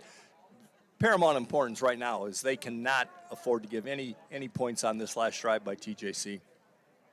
Tyler Scapel with 1:08 to play. Get on first down quickly. The pass is blocked at the line of scrimmage, and it falls incomplete. Kilgore's Kareem Edmond was turning around looking for it. Couldn't come up with it. Second down and 10 as Getow's pass is knocked down at the line of scrimmage by Kareem Edmond.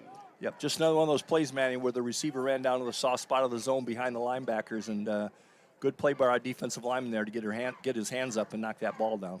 1:03 left, second down and 10. Tyler at the 22-yard line, up 17-3. Double wide outs to the left, one to the right for Tyler. There's a snap to get on. It's going to be a handoff. Lee at the 20, Lee to the 28-yard line. He'll pick up 6 yards on the play. Now you're looking at third down and 4 for Tyler. 52 seconds left. So the Rangers able to go ahead and get the stop. Deontay Mary with the tackle for Kilgore College. The snap goes to Guerra, fires it over the middle, has a man for a first down at the 35 and down to the 37-yard line. The reception made by Baeza for the first down. They'll put it at the 36. That'll be a pickup of 8. 35 seconds to go. First down. Guerra looking deep, fires the ball toward the right side, and it is incomplete. Baeza makes the catch, but he was out of bounds. Good defense by Kilgore's J. Taylor Anderson. Went up to look for the ball. I thought he lost sight of the receiver for a second, but the pass was out of bounds to make it a second down and 10 with 28 seconds to play. Now, good job by the Kilgore defensive back there. He just ran his receiver to the sideline. And again, like we've talked about earlier today, that if you don't give the quarterback a place to throw the ball, he's going to throw it out of bounds, and this is what happened there. Man in motion now is Hilburn. Guerra will air it out. Hilburn trying to get ahead of the defender, and it's too long for him. Incomplete. Corey Thompson on the coverage. Man, Corey's had a great first half for the Rangers, not just in coverage, but, man, making tackles all over the place on special teams as well. Nice job. You know, Tyler's going to go to Edmond as much as they can. Absolutely. Absolutely. It was a good play. They ran a little wheel route, and he just ran up the field. Quarterback overthrown a couple of his receivers today for the TJC quarterback. But, yeah, Corey did a great job on defense there. That's it. Jens Hilburn is the top receiver for Tyler. So coming in now, the tight end, Lonnie Johnson, sophomore for TJC. Double wide outs to the left, one to the right for Tyler. Third down, Apaches, leading 17-3 with 22.3 on the clock. The Apaches needing 10 for the first down. This is going to be a carry up to the 40, and it'll be a first down carry as battering players to get to the midfield stripe. For Tyler Junior College on the reverse, Lonnie Johnson is able to get the first down. That's the second time Johnson's carried it on the reverse and had a successful play. And he'll end up picking up 14 and getting the first down with 14.9 to play. Yeah, they do a tricky little play there where they have the motion going to the left in the backfield, and they come back with kind of an inside reverse to the tight end. He's got some good feet, good skills, so good play to get a first down, stop the clock. You like saying that, right? Tight end, good feet, good skills. Well, you know, I've been told by neutral observers that the tight end is the best athlete on the field. I don't want to. I'm not going to argue I'm with not you, saying. Bob. I'm not saying. I'm just saying. I'm not going to argue with you, man. You're the professional tight end. So, yeah, it's a good play there. Lonnie Johnson is a good athlete. I mean, sophomore, got to see him play last year for Tyler, and certainly he's a guy who can move the ball upfield. Has a lot of speed. Has good speed as well. So, the Apaches utilize him well for the first down at the midfield stripe now with 14 seconds to play. And I can imagine the Apaches will take a shot toward the end zone. They've got the guys to do it. Yeah, I'm sure they're hoping at this point to at least get a field goal out of this drive. Man in motion now, right to left. Guetta looking left, under a rush, fires the ball, man wide open, and he drops it. Oh, it goes through the hands of the intended receiver, Amari Henry. He had the Kilgore defender beaten, and it just went a little bit too far in front of him. I thought Henry could have made the grab. Looked like it just went through his mitts. Yeah, maybe just a tad overthrown, but from the defensive standpoint, you just can't let somebody get behind you with 17 seconds left. You know they're trying to get it downfield. My goodness. Rangers are lucky that wasn't a touchdown. Yep, absolutely.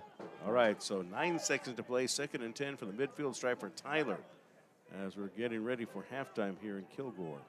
This is where you want to look for that mid-range pass. They're going to try to get a first down, call a timeout, and kick a field goal. Guetta looking upfield, rolling to his right. And he's going to air it out toward the right sideline to Baeza. And again, incomplete. J. Taylor Anderson, one more time, pinning Baeza against the sideline. Had no way to move around and try to corral the ball with 1.3 to play. 1.3 seconds to play in the half. So we're now a third down for Tyler. 3rd and 10 for the midfield stripe. And I'll tell you what, J. Taylor Anderson's doing a good job. You mentioned it earlier of using that sideline. A little bit of talking between Baeza and Anderson. Anderson's won the last 2 battles. Yeah, if you're going to have a receiver that wants to run next to the sideline, just keep him there because there's nothing. He's going to have to go through you to get back into the field, and there's no way for the quarterback to throw the ball. He caught it at 5 yards out of bounds. All right, 3rd down and 10 for Tyler at the 50 with 1.3 to play. The lineup trips to the left. One wide receiver to the right. Guetta looking upfield, trying to get some space. Now he fires it toward the middle of the field, toward the end zone, and it's intercepted by the Rangers. It'll end up being a touchback. That's the 3rd pick for the Rangers today. You know, the Rangers have actually 4 takeaways in this first half. Braden West with his 2nd interception of the ballgame for Kilgore. The Rangers have created 4 turnovers, but only have 3 points to show for it. We're at the intermission from Ari St. John Memorial Stadium. Tyler 17 and Kilgore 3. Let's go ahead and take this timeout. We'll take a 60-second timeout, a 60-second break on the Kilgore College Sports Network. When we come back, we'll have an interview with Stacy Martin, the interim president of Kilgore College, beginning on November the 1st. 60-second timeout here. Tyler 17, Kilgore 3. It's the half on the Kilgore College Sports Network. Whether you're a competitive athlete ready to up your game, or a busy professional trying to get back into the swing of things, or a little pitcher with a big arm, with advanced diagnostic tools and a comprehensive biomechanics lab, Baylor Scott & White Texas Spine & Joint Sports Medicine provides you access to a top-tier facility, a seasoned staff of medical experts, and the trust of over 30 local sports teams. Get your season started right with physician-owned Baylor Scott & White Texas Spine & Joint Hospital. This is what we've been waiting for. At the dawn of forevermore, we can stand on this ground so Whether it is in our drive-thru or in our dining room, it'll always be our pleasure at Chick-fil-A to give you the best dining experience possible.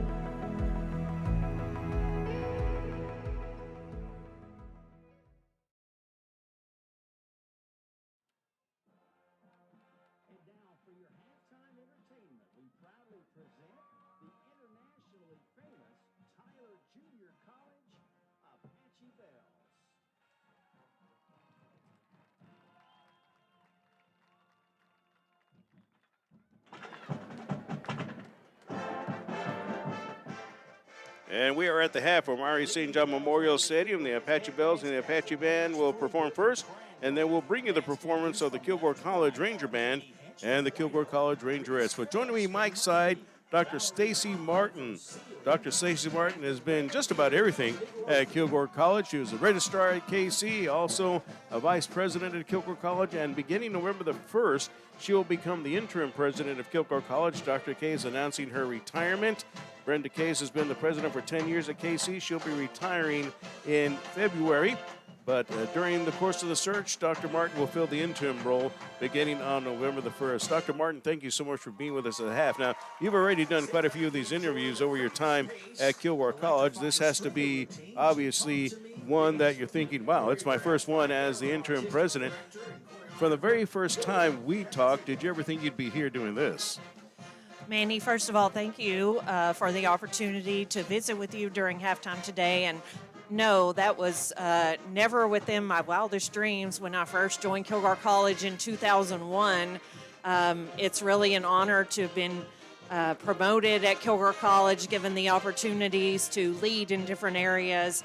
And never thought this, but I do feel very well prepared, and I'm very honored by the Board of Trustees to be appointed to this interim position. I mean, obviously you've had a lot of experience at Kilgore College and before Kilgore College in your time at Texas State Technical College in Marshall. So talk about all those experiences that have led up to this opportunity. Well, yes, I have had varied experiences, actually starting out as a classroom teacher in public school, teaching junior high math here in East Texas for 4 years, and then decided after that time that I really wanted to have a different focus in my career, and was very fortunate to get into the higher education part of education with a position at Texas State Technical College. Worked there for 4 years in several roles, working with student recruiting and marketing and job placement. Really positioned me well to come into Kilgore College, first as assistant registrar, then working my way up to registrar and director of admissions. And then I've been a vice president at Kilgore College for the last 10 years or so.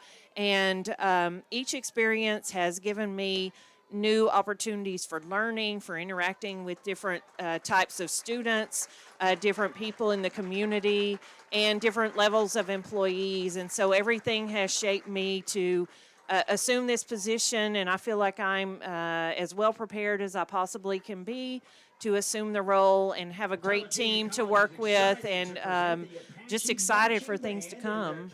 You know, and this role comes at a time to where you're also in your mind preparing Kilgore College for accreditation coming up with the Southern Association of Colleges. And so let's talk about that, how that experience preparing you for this experience, and you're still having to make sure that goes through as well during this time.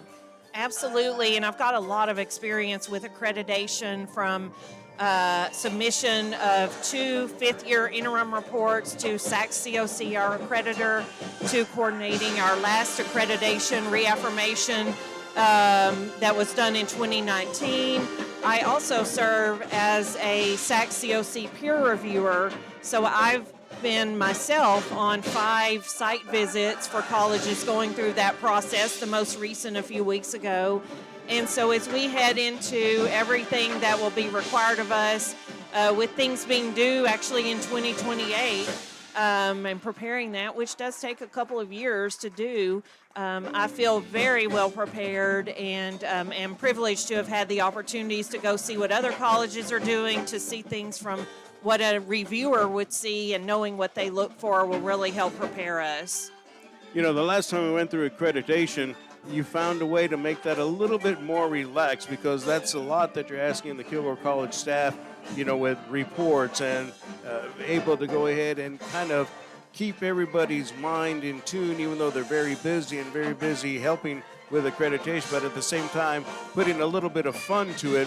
And so how do you do that? Because, you know, there's stress to that in a way. I think inherently with people wanting to make sure things are right, how do you make it to where it's a little less stressful and a little more, I don't know if you can say enjoyable, but let's just say enjoyable?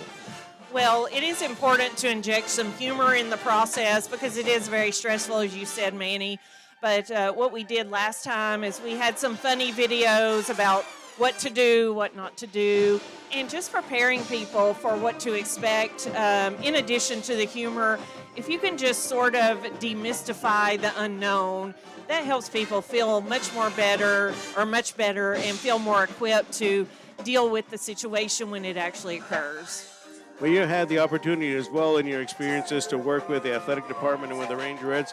So talk about that and how close that is to your heart as you prepare to step into this role. Oh, I love our Kilgore Rangers, all of our sports, in addition to football, men's and women's basketball and softball, and love the Rangerettes too. These student groups add so much to the culture of Kilgore College, to the tradition of Kilgore College, and it's just a blessing to be able to support young people as they are committed to their education, but everything else it takes to be excellent in what they do on the field or in the gym or on the stage. And so want to always show our love for our student athletes and our coaches and people who dedicate so much time to working with them. Well, as you are about to be able to look at the Rangerettes and the band at the half, there's a lot of tradition that goes with Kilgore College. And so you have a 90-year institution. You're about to take an interim role to fill in that important position as president for however long that's going to take. But as you do that, how much of that tradition bolsters your thought process as you push ahead? Well, it is so important because this institution, as you said, has been around for 90 years, and it's more than one person as a leader. It's everybody who makes up the Kilgore College community and who has gone before us. So I think as we move forward, just to continue to honor those traditions, to support those traditions, and to expose new students to those traditions as they come to Kilgore College, and it makes an institution really special to have that history behind us, and we will honor the past as we look forward toward the future. So on the horizon, academically, what are things in the future that students can look forward to and those who support the college? Obviously, you have changes in technology all the time now, the advent of AI, and how schools, not just community colleges, but major universities are going to navigate all of that. I mean, how we navigate it in our own lives, quite frankly. But how do we navigate all of these changes and these new trends that come up? Well, it's very important to not jump on every new trend, to be very thoughtful and strategic about how we approach those things. But also it's important for students to stay engaged and connected to the college. Research has shown over many, many years that students do better when they have a connection to the college, not just through a computer screen, but through opportunities to interact with their professors, with other students. And that obviously can be done and done well online. And I have online course experience myself through my doctoral program at Texas Tech. We also had a face-to-face component where we got to meet our classmates and our faculty in person, spend some time on the campus. So we do want to make opportunities available for all of our students to have that connection with Kilgore College. Well, certainly it's a pleasure to get to talk to you in this realm as the interim president of Kilgore College. Coming up again, starting on November the 1st is when you'll be taking over those duties. So how do you fill in the gap of the duties that you have now as you inherit more duties? I mean, you're probably not going to give everything up that you're doing, but at the same time, you're taking on more. So how do you fill in those gaps? Well, it's important to have good people. I'm thankful that I will continue to supervise the Rangerette organization. And they don't need much supervision in reality. Those directors do a fabulous job. They're pretty organized themselves. Yes, they are. They're the model for organization and professionalism. But I do fortunately have a retired employee coming back part-time to help in the office I currently supervise, which does institutional effectiveness and research, and a great team in that office who will continue to do what they need to do every day with continued guidance from me at the administrative level. But the day-to-day work does go on, and I'm fortunate to have Ursula Dyer coming out of retirement from Kilgore College and her leading the day-to-day operations on a part-time basis. So very blessed to have good people to turn to when I need a little bit of extra help.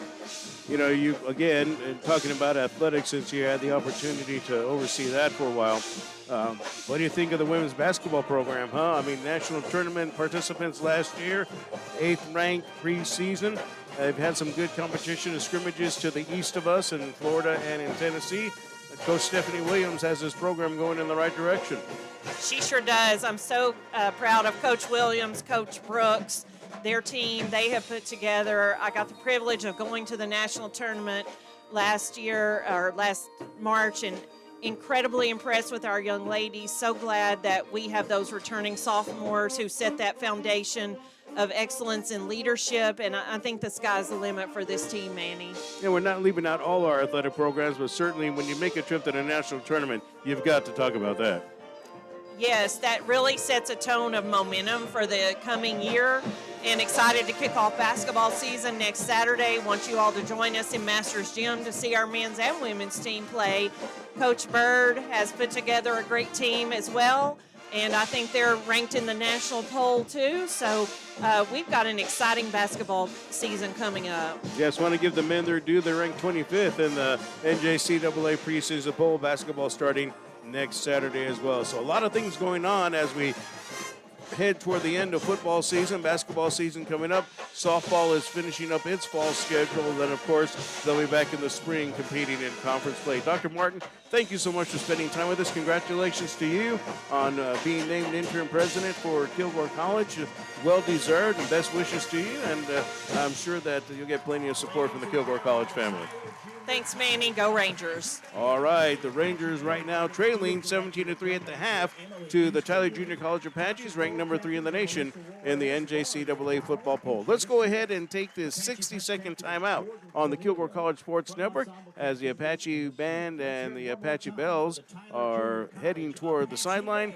The Kilgore College Rangerettes will be performing. We'll also hear from the Ranger Band as well. Let's take a 60-second timeout, then we'll come back with the Kilgore College performances during the half on the Kilgore College Sports Network.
Tradition, it's their trademark. It's the high kick.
City and open for the Rockettes at Radio City Music Hall.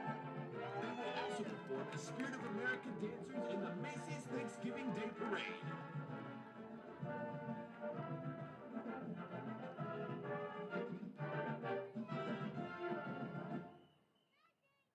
And now, ladies and gentlemen, please welcome the Kilgore College Ranger Marching Band under the direction of Derek Legozzo, Jordan Jenkins, drum majors Aylin Rivera-Vega and Mason Gaskell, and feature twirler Emily Enriquez. The band is composed of students from 25 Texas schools and is performed around the globe. This year's production is entitled America, with music of the American landscape with Appalachian Spring Suite by Aaron Copeland and America's Youth, Light 'em Up by Fall Out Boy. Enjoy the Kilgore College Ranger Band.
You get on that horse, you better ride.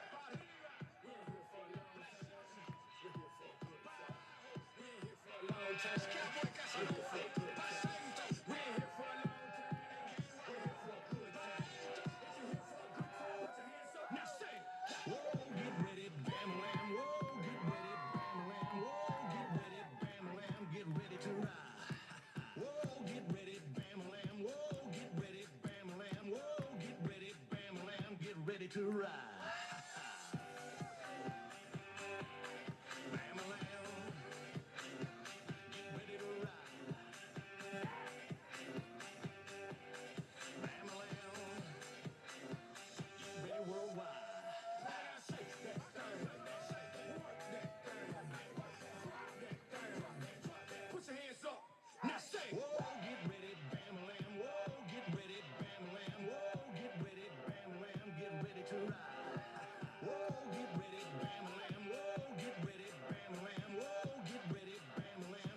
To ride.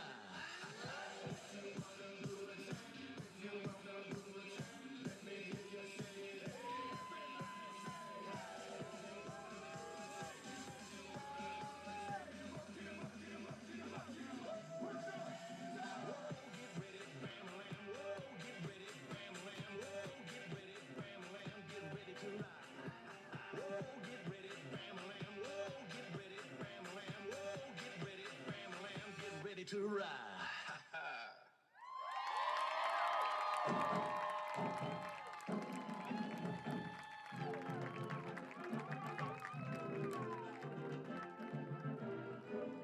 Here they are, folks, the Rangerettes.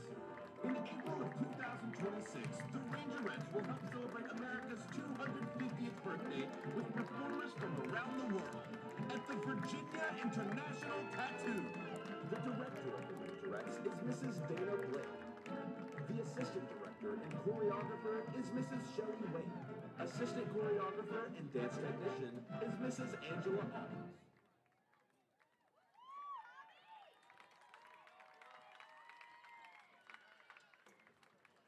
Now, ladies and gentlemen, also let's hear it for our incredible supporters who helped the Rangerettes' legacy shine bright. A huge thank you to our forever sponsors. This is what we've been waiting for. At the dawn of forevermore, we can stand on these grounds so Whether it is in our drive-thru or in our dining room, it'll always be our pleasure at Chick-fil-A to give you the best dining experience possible.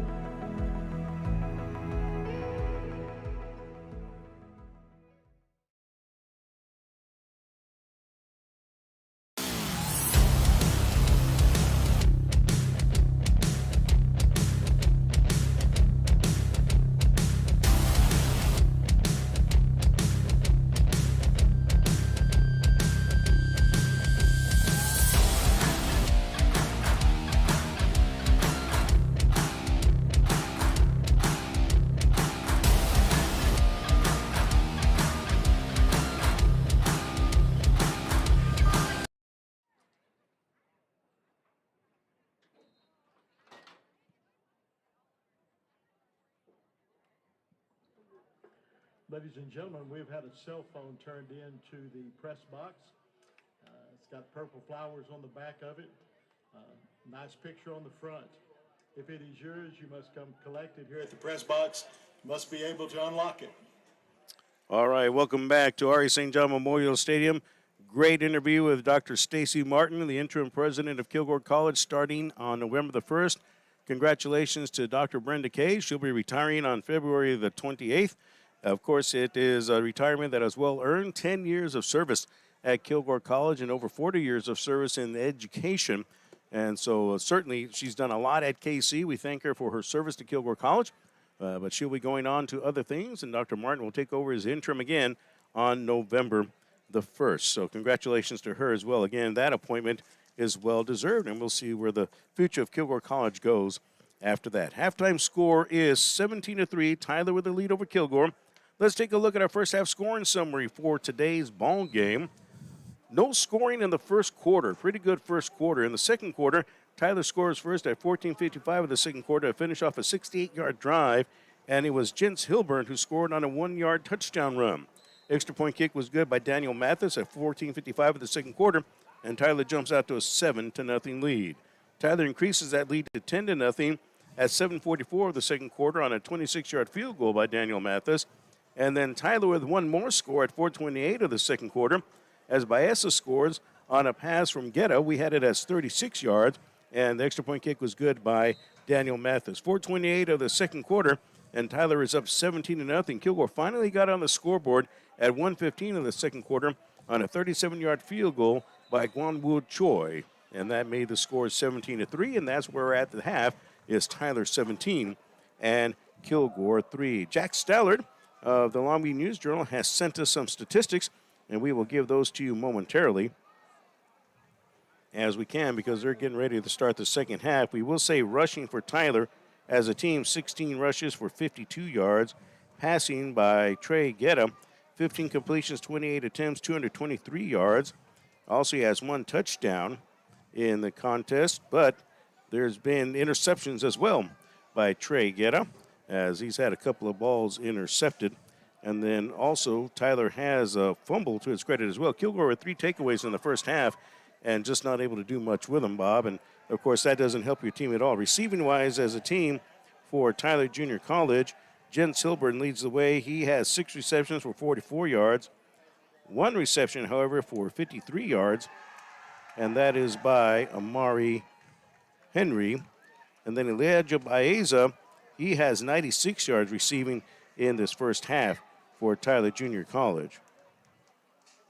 And it looks like that's 8 receptions for 96 yards. So we'll have to get that looked at to make sure. Actually, it looks like as we readjust that, that's going to be 4 receptions for 96 yards for Baeza. So trying to get that squared away in the first half. Yeah, there were 18 penalties in the first quarter, as we talked about, and we'll try to catch up on more of those statistics during the course of the second half of play. As for Kilgore College, the Rangers, 20 rushes for just 9 yards. And the Rangers did lose 21 yards on the snap over the quarterback's head. That certainly doesn't hurt or help out anything as well. Leading the way with 16 yards on 6 carries, James Johnson. Sure looked like he would have got a lot more than that. But then also, Jarick Jones has 6 rushes for 14 yards.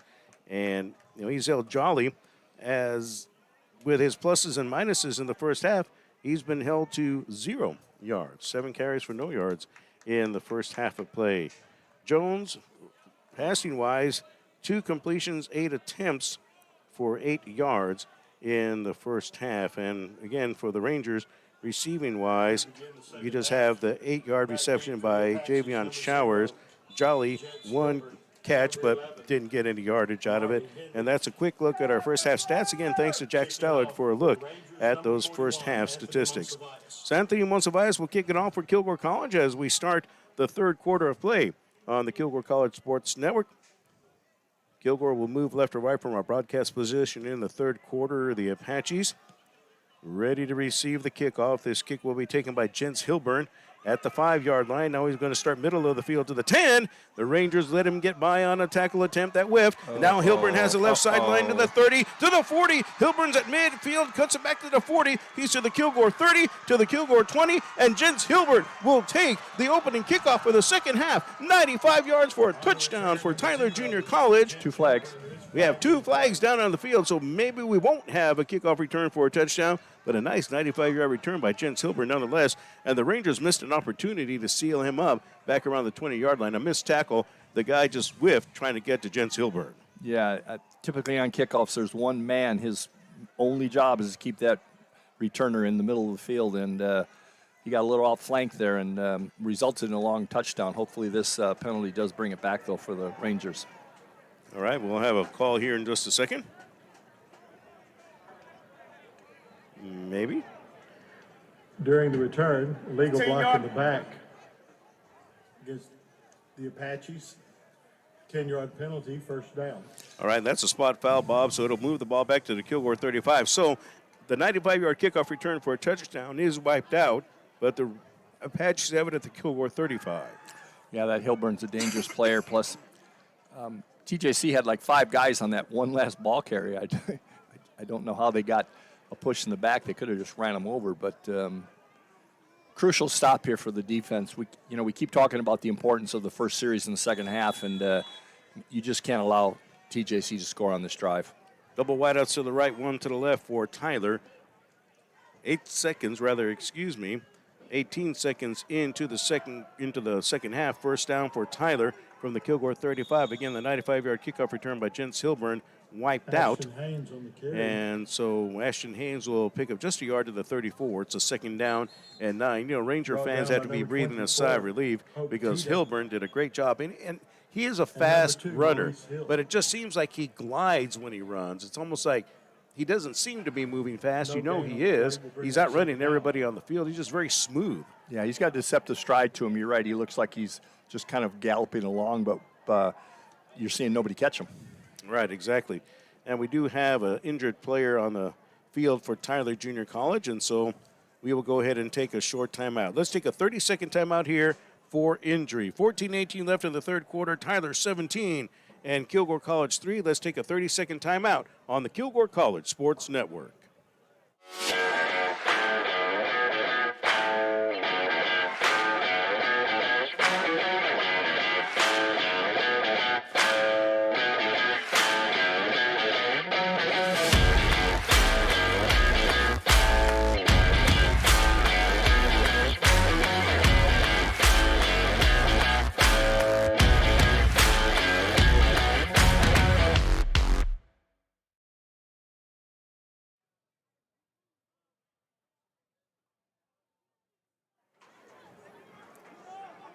Tyler Junior College's Leroy Wooldridge ended up going off the field under his own power, a freshman offensive lineman from Cedar Hill.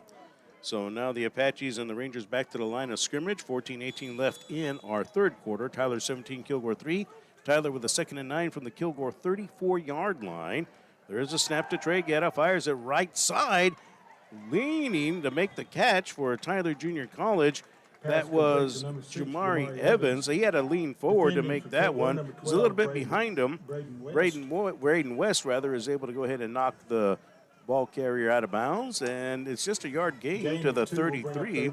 So now you're looking at a 3rd down and 8 now for Tyler Junior College. Yeah, it's a long way to throw the ball for a 1-yard gain.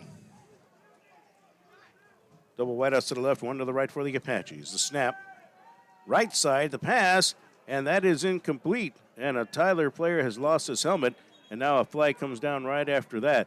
That pass on the sideline to Baeza, try to dive for it, incomplete on the coverage that time for the Kilgore Rangers. Corey Thompson, also another Ranger that's out there on the far side of the field. We'll wait to get his number in just a moment. But right now we'll see what this penalty is going to be. Looks like another hand to the face by the defensive lineman. So personal foul, hands to the face. Hands to the face. 15-yard penalty. Now. And so the Rangers, that's the second time that they've done that today. Yeah, the defensive lineman's taught to, get your hands extended, get the offensive lineman's hands off you, and occasionally you'll slip up, but it's not that hard to realize you're getting up into that face mask area and get your hands back down. I understand, but you can't do it. Get on first down from the 18-yard line into the end zone. Touchdown, Tyler. Man, that was too easy. As the Apaches get an easy touchdown, Guetta was able to get it into the end zone for the score. The touchdown reception is made by Amari Henry of Tyler Junior College, and that is a 19-yard touchdown reception with 13:35 left in the third quarter. The penalty hurts Kilgore, gives Tyler a fresh set of downs at the 19, and one play, the touchdown pass from Guetta to Henry, and on for the point after touchdown, it's Daniel Mathis with 13:35 to play. Ball is down, kick is on the way, and it is through the uprights. The kick is good. So Tyler strikes first in the third quarter. 13:35 left in the third quarter. The Apaches 24 and the Rangers 3. Let's go ahead and take this 60-second timeout on the Kilgore College Sports Network. All across East Texas and around the world, former Kilgore College students are working hard for their best life. They're building a brighter future. They're moving in the right direction. They're in powerful positions. And they're superheroes protecting and serving. If you're ready to work for your best life, Put Kilgore College to work for you. Whether you're a competitive athlete ready to up your game, or a busy professional trying to get back into the swing of things, or a little pitcher with a big arm, with advanced diagnostic tools and a comprehensive biomechanics lab, Baylor Scott & White Texas Spine and Joint Sports Medicine provides you access to a top-tier facility, a seasoned staff of medical experts, and the trust of over 30 local sports teams. Get your season started right with physician-owned Baylor Scott & White Texas Spine and Joint Hospital.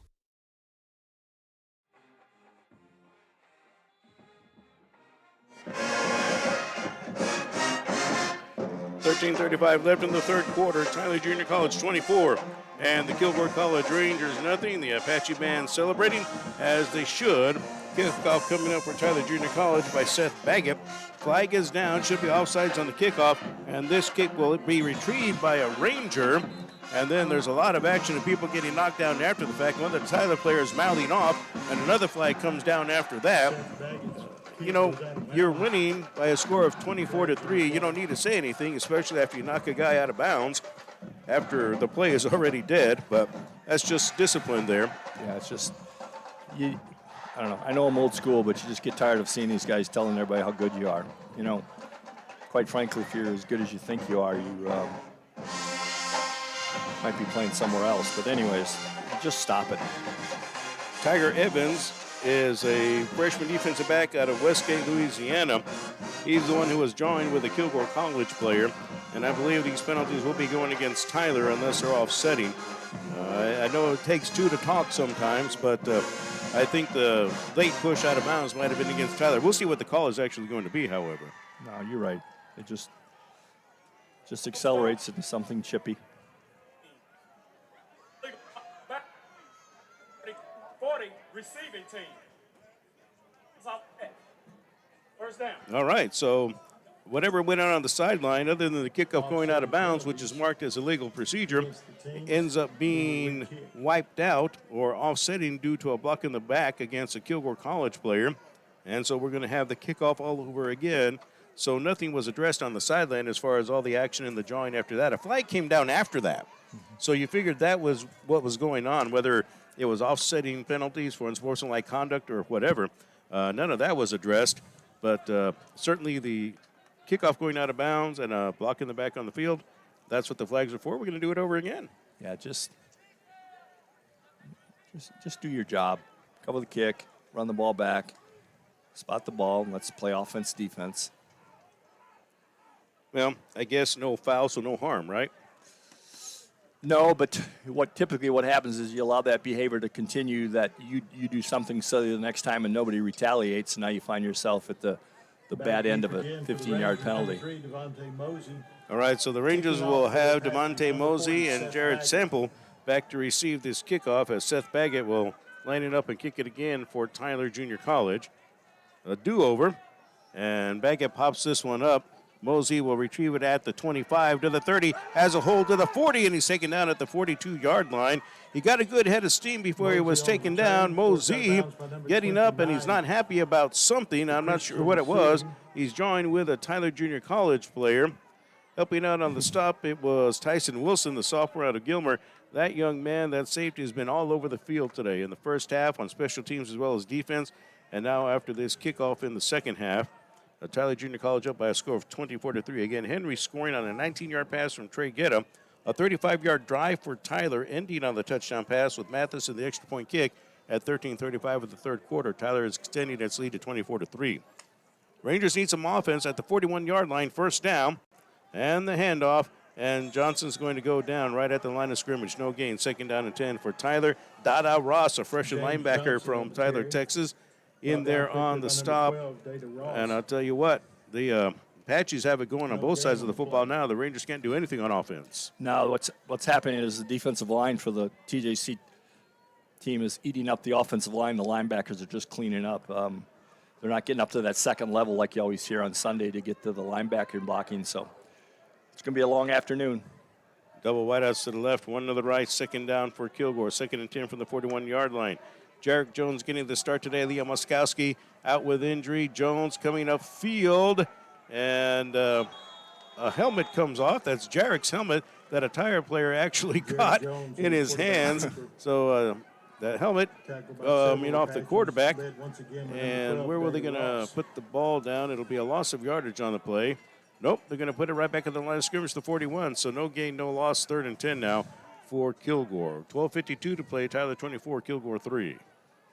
Quarterback's got to step out for a play, loss of helmet, so that brings Oskowski back into the game for the first time today. Yeah, and he has his left leg. It is taped. It's from the ankle up, it looks like, wearing one of those compression. I wouldn't call it a sock.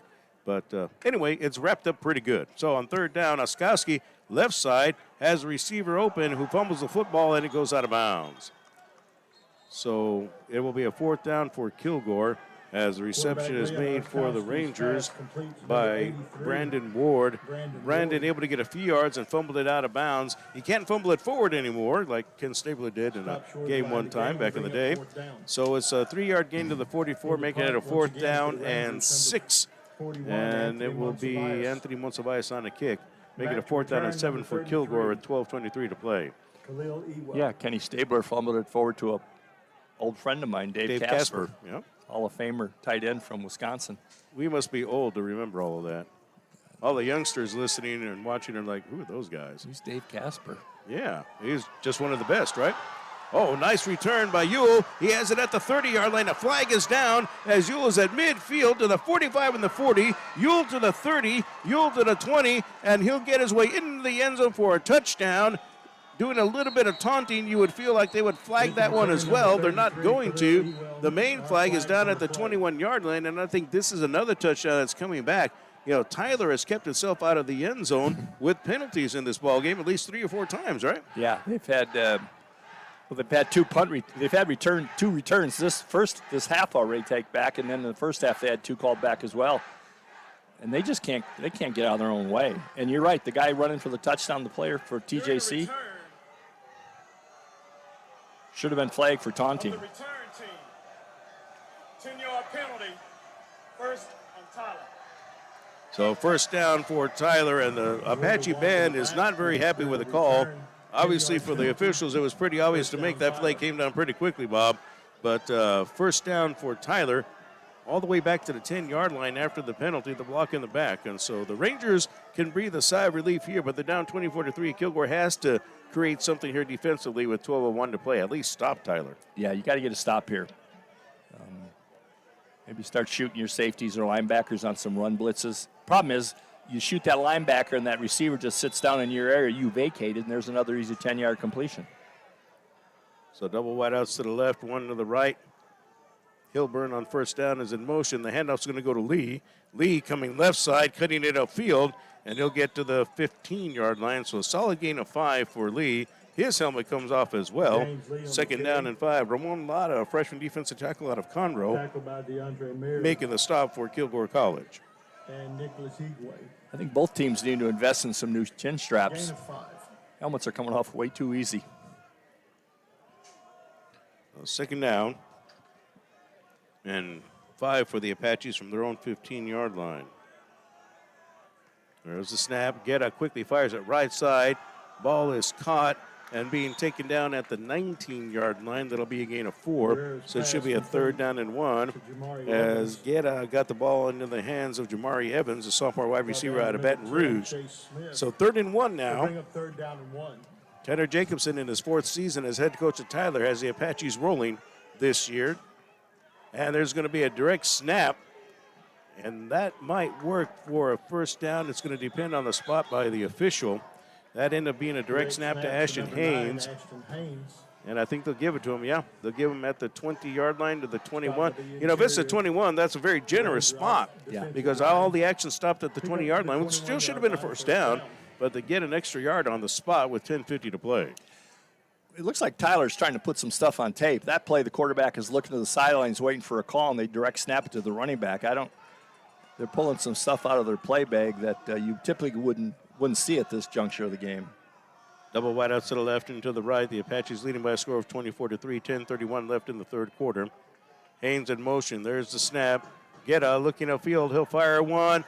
Man is Well, he was open, but the ball went too far to his right. It was intended for Jordan Green, a sophomore tight end out of North Richland Hills. He had a Ranger covering him that time, and the pass was just an errant. They could not connect.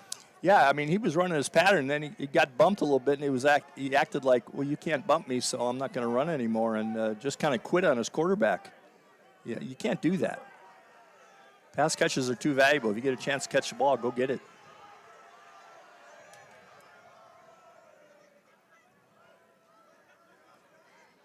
.10:21 to play, second down. There's the pitch, left side. Lee with a little bit of an opening, and then he'll get knocked down hard at the 26-yard line. Gain of 5 by Tyler. So now you're looking at a third down and 5 for the Apaches with 10:07 to play. Yep, it's getting a little chippy down there.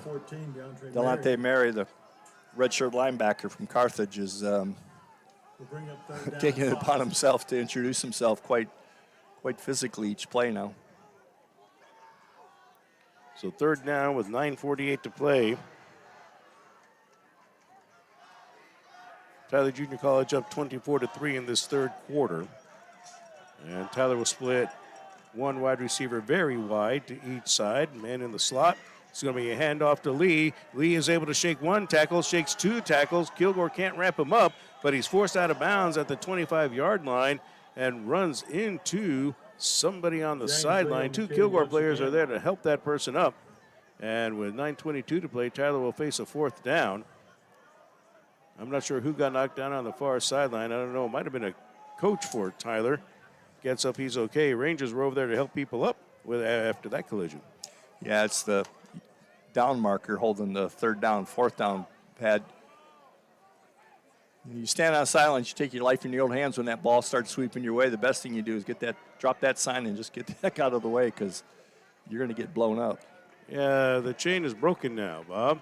Well, hopefully that ball's got a chip in it so we can do the oh, yeah. AI thing now, but I'm guessing it probably doesn't. I don't think on the JUCO level it has that.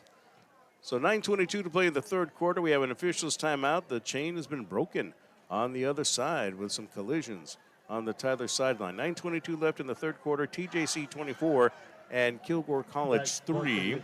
Number 20, Brian Ramirez. So they will put it at the 25-yard line. Back return. So it'll be a fourth down and 6 for the Apaches.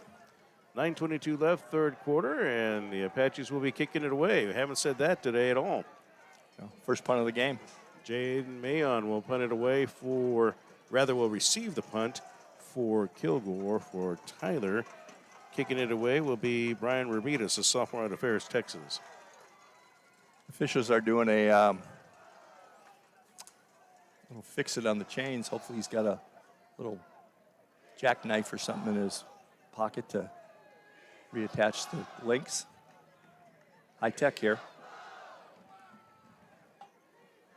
All right, looks like everything's just about set and ready to go here. Chains look more like 9.5 now than 10 from here.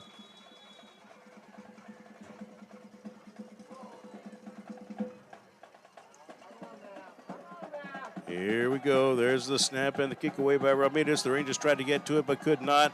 Mayon waits for a fair catch. He'll have it at the 33-yard line. And that's where the Kilgore Rangers will take over with 9:09 to play in the third quarter. Tyler 24 and Kilgore College 3. So now the Rangers need to start taking advantage of opportunities, which as time goes on, obviously will be few and far between for Kilgore College. Even though Tyler punts the ball away, they still hold the ball long enough to run some significant time off the clock. The Rangers now need to start producing on offense. Yeah, I think you're right, man. TJC on offense looks like, well, we're going to try this, we're going to try that. We'll take some time off the clock. We'll intermittently score and get out of here with a win. But Kilgore's got to get a score on this drive. First down, the Rangers will try a reverse. Mosey got the pitch from Jones, and he gets tackled behind the line of scrimmage as David Lange, a freshman linebacker out of Euless, ends up making the tackle at the 31-yard line, second down and 10. What a play by Langley. Actually, it's a loss of 3 on the play, second down and 13. All he did was reach his hand in there and tripped up Mosey. Yeah, that was a classic example of the defense. They call it gap coverage. Each player's got a gap, A gap, B gap, C gap, D gap. His gap was outside the tight end, and he came down like a banshee screaming to his gap and caught the reverse right where he should have. Good play by him. From the 31, second down and 13 for Kilgore College. The snap. Jones looking upfield. He's going to take it and run upfield to the 40, and he slides down, and he got hit at the end of the play, and that'll be a penalty against Tyler Junior College's Jackson Stiles, a freshman out of Athens. He went down on him. I don't know if he hit him with his helmet or not. I don't think he led with the helmet, but as the quarterback was sliding, Stiles went down and attacked him anyway. And once you hit a man who's sliding, they're going to flag you every time for that.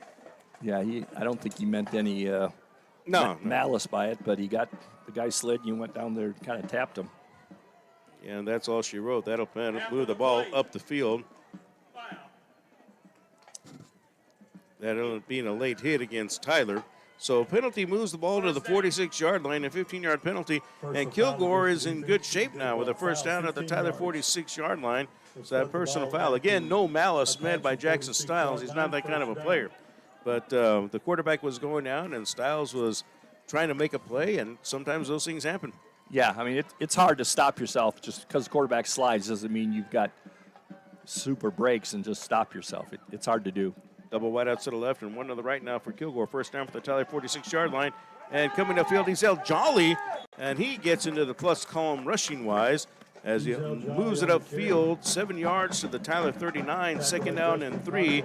So nice job by Jolly again. According to the stats that we were given for the first half, Ezel Jolly had trouble rushing the ball. Ended up with 7 carries and no yards, had some pluses and minuses along the way. And that's a delayed handoff, I think because they almost messed up the handoff as Jones and Jolly was a little bit of a delayed handoff, but Jolly able to get upfield. Are they going to give him the first down or take a yard away? They put it at the 37, so he gains a couple. Third down and 1 for Kilgore at the Tyler 37-yard line. Yep, good plays, getting the first down. Kilgore doesn't have a lot of time to just take your time, though. We need to maybe speed up the process on offense a little bit. 7 minutes to play in the third quarter. There's the snap to Jones. He'll fire it left side. The ball caught upfield to the 35, but that'll be enough for the first down. 2 yards on a short pass to the tight end for the Kilgore College Rangers. Jordan Brown, the redshirt sophomore out of Euless, makes the grab and has the first down at the 35-yard line. Short gain, but enough for the first down with 6:38 to play in the third quarter. Yeah, Jordan, the tight end, lined up on the right side of the offense. They did a little tricked handoffs in the backfield, and he just snuck himself out to the left and had enough yardage to get the first down there.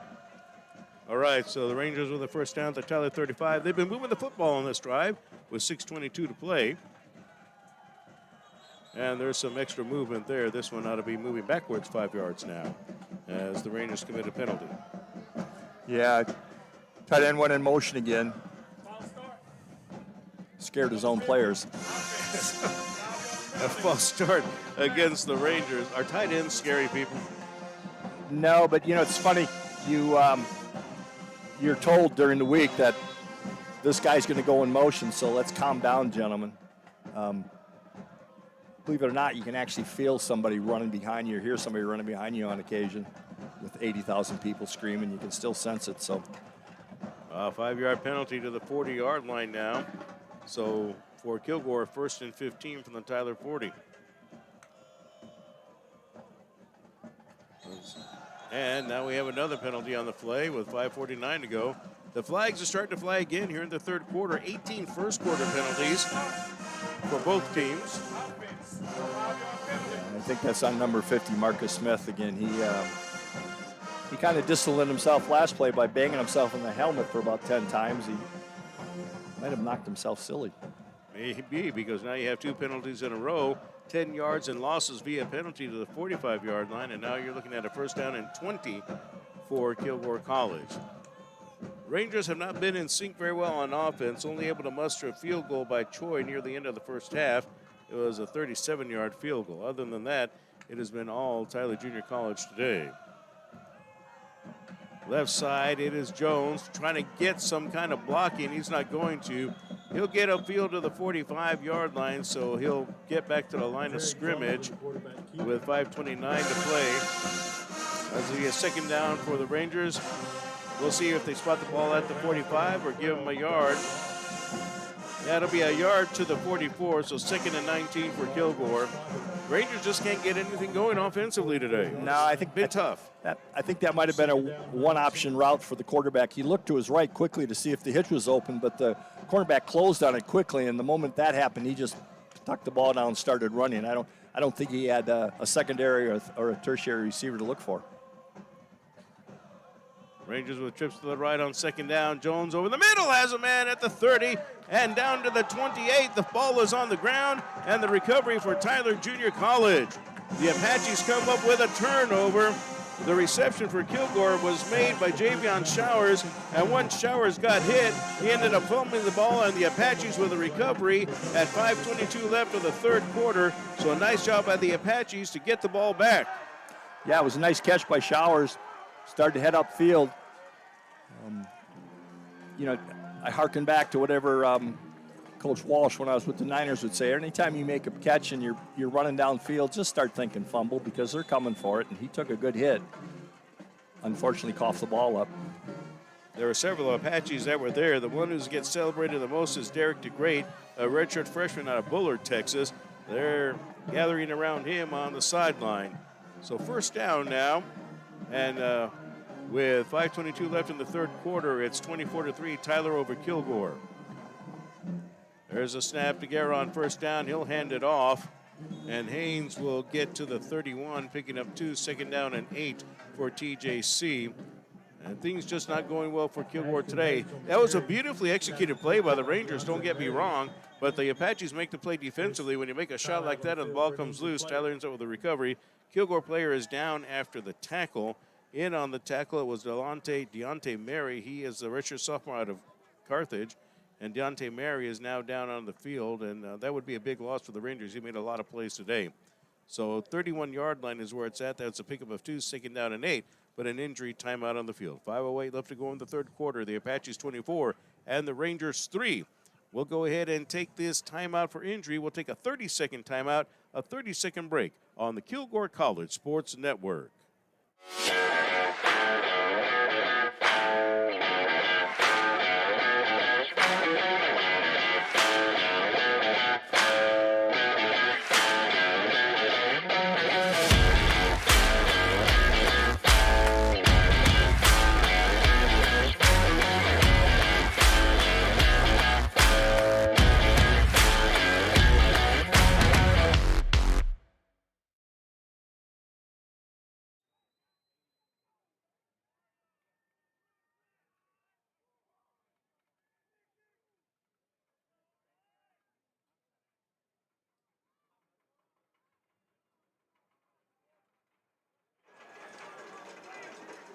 5:08 left in the third quarter.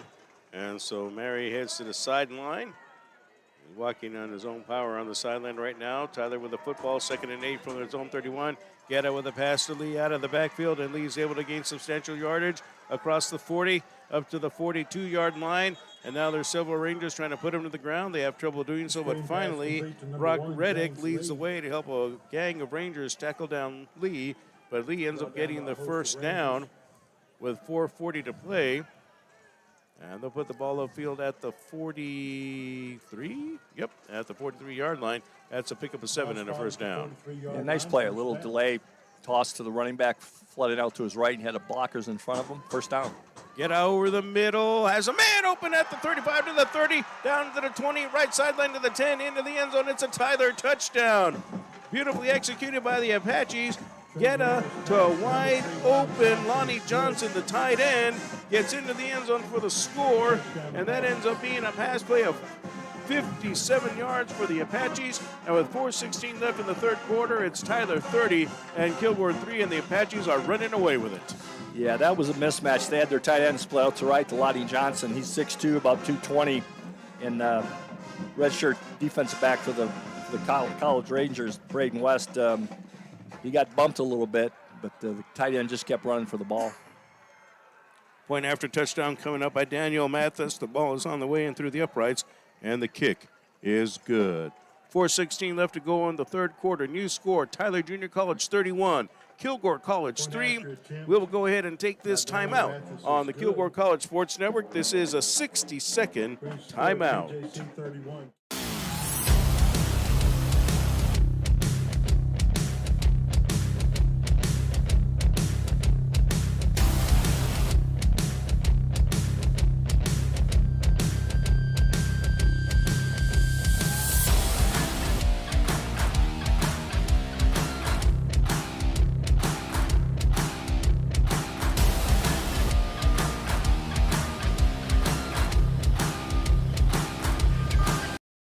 All across East Texas and around the world, former Kilgore College students are working hard for their best life.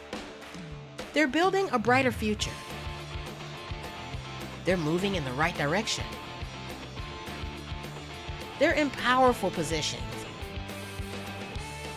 And they're superheroes protecting and serving. If you're ready to work for your best life, put Kilgore College to work for you.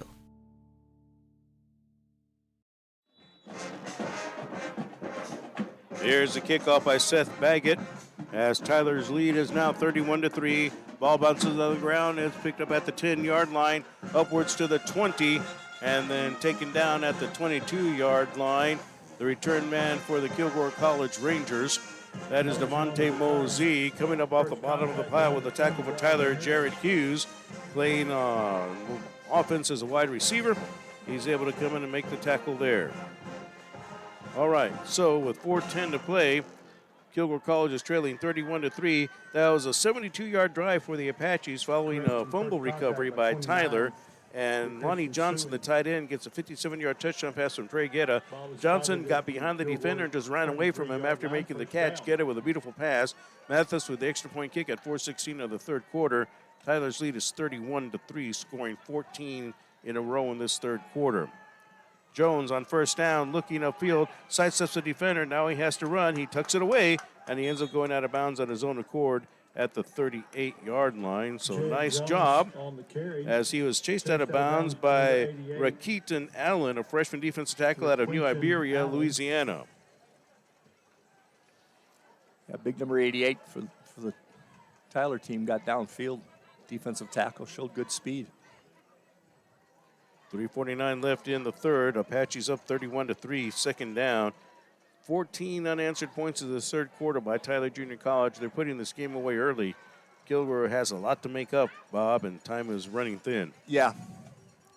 They need to get into their 4-6-minute offense, whatever they will call it, but they got to speed it up. Jones, under a heavy rush, fires it, and that is intercepted by the Apaches. No, they're going to say it's incomplete as Janard Lockhart almost had it. Couldn't get his foot down. Well overthrown of Titus Ivy, so now the Rangers have a 2nd and 10 from the 38. Field judge confused me there. He was signaling incompletion, but he was nodding his head up and down like, yeah, he caught it. I don't do that. Well, it's 2nd and 10 from the 38, no matter what he says or didn't say. It's 2nd down. Who cares, for Bob? Kilgore. Oh, Bob, I care what you say. Double wideouts to the left and one to the right. Johnson. He will take the fake, and it will be Jones. And Jarrett gets upfield for the first down across the midfield stripe. They'll give him the 49 where he started to slide. Nice run by Jones of Kilgore College with 3:06 to play. Ends up picking up a total of 13 yards. Yep, it was a nice play. Faked the handoff, just saw an opening, took it himself. That's two, three plays this second half that he's done that.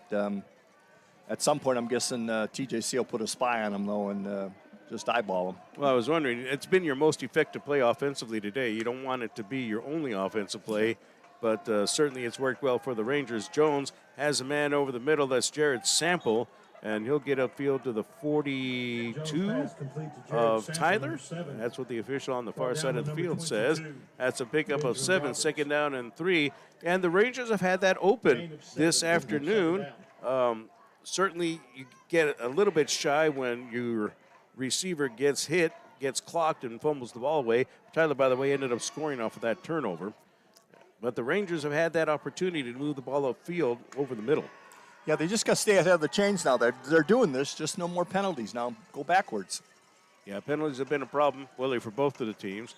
And Johnson is able to get upfield to the 39. He'll pick up the necessary 3 yards for the first down with 1:56 left in the third quarter. James Johnson. So the Rangers trailing 31-3 to the Apaches. Kilgore lost at home to Trinity Valley last week, 30-14. Ball on the Apache 39-yard line. First down, Rangers. Just got to speed this up a little bit. We got to score quick. Still a little fight left on the offensive line for the Rangers. I like to see that. They're playing hard. Double wide out to the left, one to the right for Kilgore. Jones claps his hands, takes a snap, fakes it to Johnson, fires the ball over the middle, has a man at the 20, down to the 17-yard line. There's a first down for the Rangers. Might be the 16 after the receiver, Brendan Ward, leans after he makes the catch. No, they'll put him at the 17, but that's still a first down with 1:05 to play in the third quarter. Tyler leading 31-3, but the Rangers move the ball upfield again inside the 20 to the 17. Kilgore's in a hurry. First down, it'll be Johnson at the 15-yard line, and he almost turned the corner, stiff-arming a player. Didn't quite do it, but he still gains positive yardage to the 12. That'll be a solid pickup of 5, second down and 5. Able to shake off a couple of defenders for Tyler Junior College. Jannard Lockhart is one who was on the side to help push him out of bounds, as well as Nazir Adams. Yeah, he did a good job to break that tackle in the backfield, get some positive yardage here. Let's have another good positive play here. 28 seconds left to go in the third quarter. First down, Kilgore. Jones looking left all the way, fires it to Sample, and it will be an interference call against Tyler Junior College. You know, the defender could have let that one go. That was definitely uncatchable, and I'm sure that's something that will be argued. We also have a Tyler player who is hopping off the field. It was intended for Sample, left side of the end zone, and on the coverage for Tyler, that was Justin Cottrell. Now, there was a lot of hand fighting in the end zone, but that was overthrown. That one was headed out of the end zone, incomplete. It was certainly uncatchable. But the referees deemed that Cottrell impeded the receiver enough to where he couldn't make a decent attempt to make the catch. So first and goal from the 2 following the pass interference in the end zone. So the Rangers knocking at the door with 18 seconds left in the third quarter. Last time they were inside the 5, they were not able to convert. Now they have a golden opportunity here. Jones takes a snap. He'll hand it off. Johnson will run into a pile of white shirts with black pants and gets it upfield to the, looks like it'll be no gain where they seem to be spotting it. So second and goal from the 2, and time winding down in the third quarter, and we hit the end of the third quarter of play. 3 quarters in the books from Maury St. John Memorial Stadium.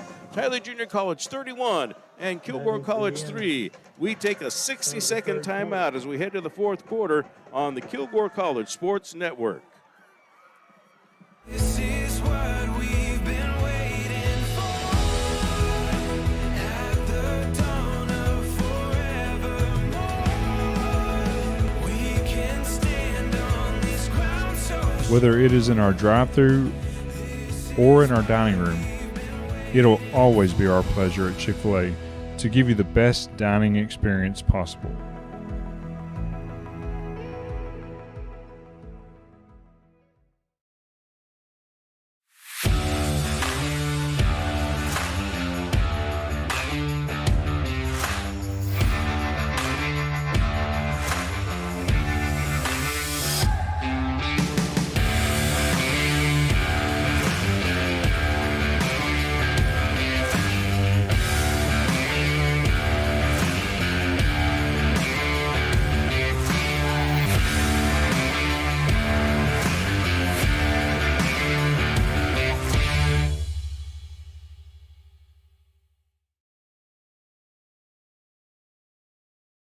Right to left from our broadcast position now. 15 fresh minutes put on the clock. Tyler 31 and Kilgore 3 heading to the fourth quarter. The Rangers with a second and goal from the Tyler 2-yard line. An opportunity to get the first touchdown of the ball game for Kilgore. Jarek Jones has been the quarterback most of the way, except for one play, and he's able to squeeze his way into the end zone for the Kilgore College touchdown. That has been the best play for the Rangers, the quarterback keeper, and Jones gets into the end zone for the score. 14:52 left in the fourth quarter. Kilgore now trailing 31-9, and Gwangwoo Choi will come on for the point after.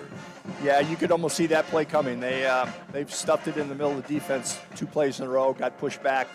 Defensive line were really pinching down, so good call, get the quarterback in there. Choi on for the point after touchdown. The Rangers get their first touchdown in the ballgame, I should say. Choi with a field goal in the first half. Snap, ball is down, kick is on the way. The Apaches almost got to it. The kick is good. There's a flag down at the end of the play. I think Choi might have been hit. After that, Gwangwoo pulled it to the left, and I think he was trying to avoid the rusher. He ended up getting it inside the upright, and he might have gotten hit here with 14:52 to play. So it's 31-9 still, waiting to see what they'll call after the penalty. You know, you figure if it is roughing the kicker, do the Rangers take the point off the board and try to go for 2? I think at this point they may take it on the kickoff. And that might be to their advantage as well. Oh, it's offsides against Tyler, so that'll be declined. And the extra point kick is good. So it's offsides against Tyler. And now it is going to be a personal foul roughing the kicker against Tyler. And again, the referee's mic is not working in the stadium, but it looks like, as Bob said, that will be assessed on the kickoff. 14:52 left to go, fourth quarter. Tyler Junior College 31 and Kilgore College 10. We'll keep it right here as the Ranger kickoff team comes up. Are they going to let it go at the 35? So they're just going to let the, now they're going to go ahead and move the penalty upfield. So you're right, Bob.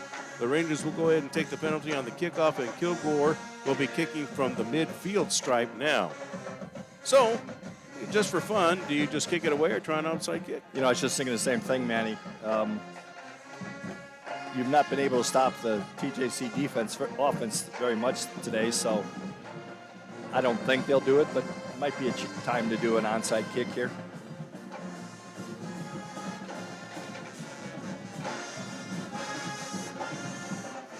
So they put the ball down at the midfield stripe.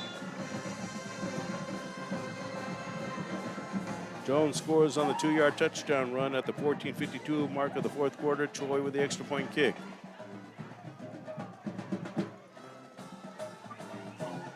And here's the kick away by Monsiváis from midfield, and he's going to try to dribble the onside kick. That thing didn't even go 10 yards. Flags come down on both sides of the field. That normally means offsides against your kicking team. Yeah. And so the Apaches end up with a football at the 44-yard line, and we'll see how the penalty is sorted out. But the kick needs to go 10 yards, first of all, to help the Rangers. It didn't even do that. Yeah, and I don't know if the TJC guys caught up on it, but our kicker had the ball at such an obtuse angle that you knew he was going to onside kick it. I would assume they probably caught it, but maybe not. But you can't give it away with the way the ball's put up. 10 seconds into the fourth quarter, the Rangers trailing 31-10 to Tyler. So it's offsides against Kilgore on the kickoff. So Tyler, where the ball is recovered, will take the 5-yard penalty, and they'll have it at the 49-yard line. That's great field position for an Apache team that can move the ball downfield anyway. Yeah, that's shooting yourself in the foot double time. First down, Guetta. Pump fakes, he fires the ball right side. A lot of hand fighting again, and that is incomplete. The referee let that one go, as on the receiving end, or at least trying to receive it for Tyler, it's Amari Henry, second down and 10. Number 11, Amari Henry falls incomplete. In coverage. Good play by the Kilgore Number 1, defensive back. Luke McMullen.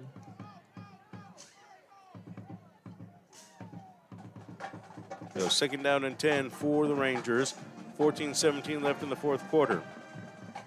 There's a snap and a handoff. Nice run. Fresh legs are in now for Tyler Junior College. You've heard this man's name called on kick returns, Khalil Ewell, freshman running back out of Dallas. That's his first carry of the ball game offensively. Moves it 6 yards to the 45-yard line. Now you're looking at a third down and 4 for Tyler. 13:53 to play. Tyler's in Kilgore territory once again, leading the Rangers 31-10. Yeah, TJC at least on offense now are starting to play some backups. I don't know if there's injuries, but they've got a bunch of new guys in there. All right, here we go. Third down and 4 from the Kilgore 45-yard line. That's the snap to get up. Fires it. Ball caught up to the 45-yard line. This play doesn't work. Might be the 44, making the reception for Tyler Jamari Evans, but a host of Rangers are there to take him down. And I don't know why two players are fighting over a towel. But anyway, 13-10 left in the fourth quarter. So it's fourth down for Tyler. On the stop for the Rangers is here Freeman. Yeah, they've done that play a lot today where they pulled two offensive linemen, tried to get in front of that quick screen to the wide receiver. It just, that time, Kilgore played it well on defense. So just a 1-yard pickup, fourth down and 3, and Tyler will punt it away. So back on to kick it away for the Apaches. It will be Brian Ramirez. Snap goes into the ground, and a bunch of flags come down, and stoppage in play. And this will be a false start against Tyler Junior College. So move it 5 yards back. And Jalen Mayon is still standing at the 10-yard line for Kilgore. Line of scrimmage will be the 49-yard line now.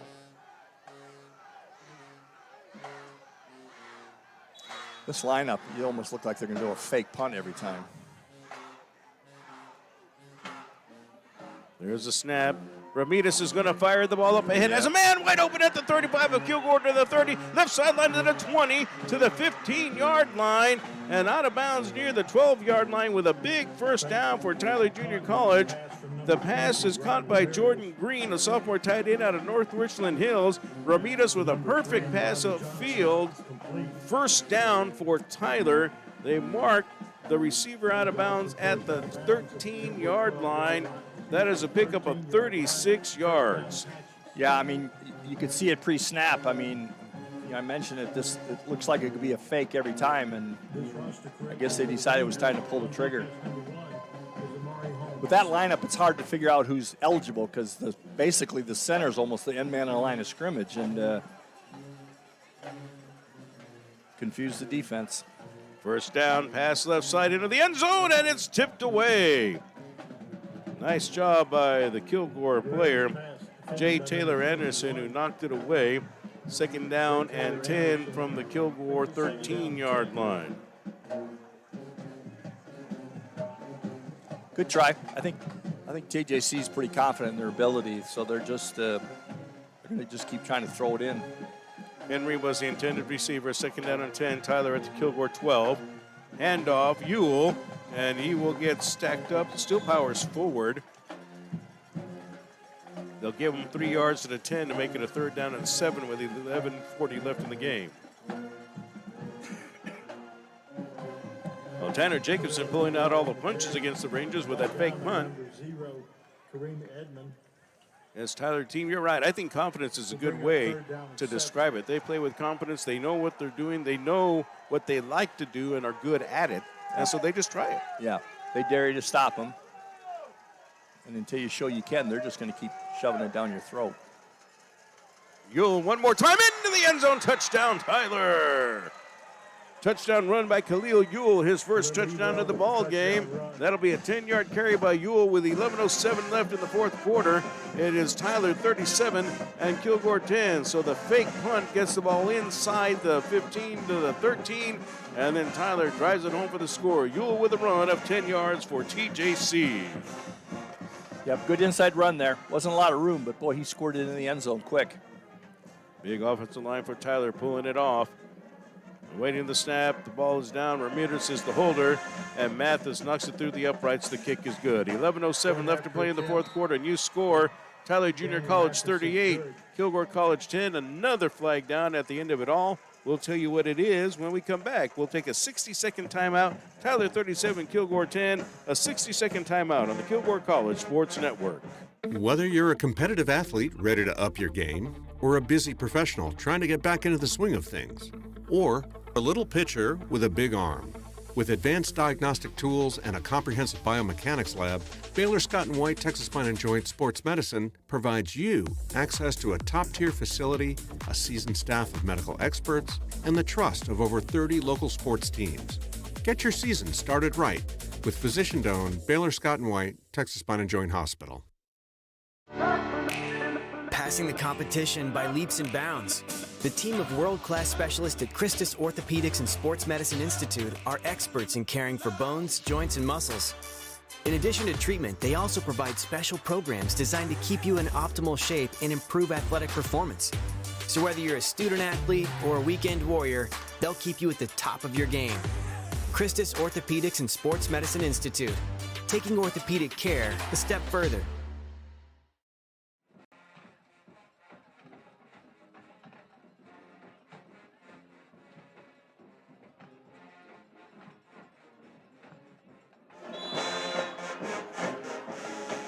The 11:07 left to go in the fourth quarter. Tyler 38, Kilgore 10.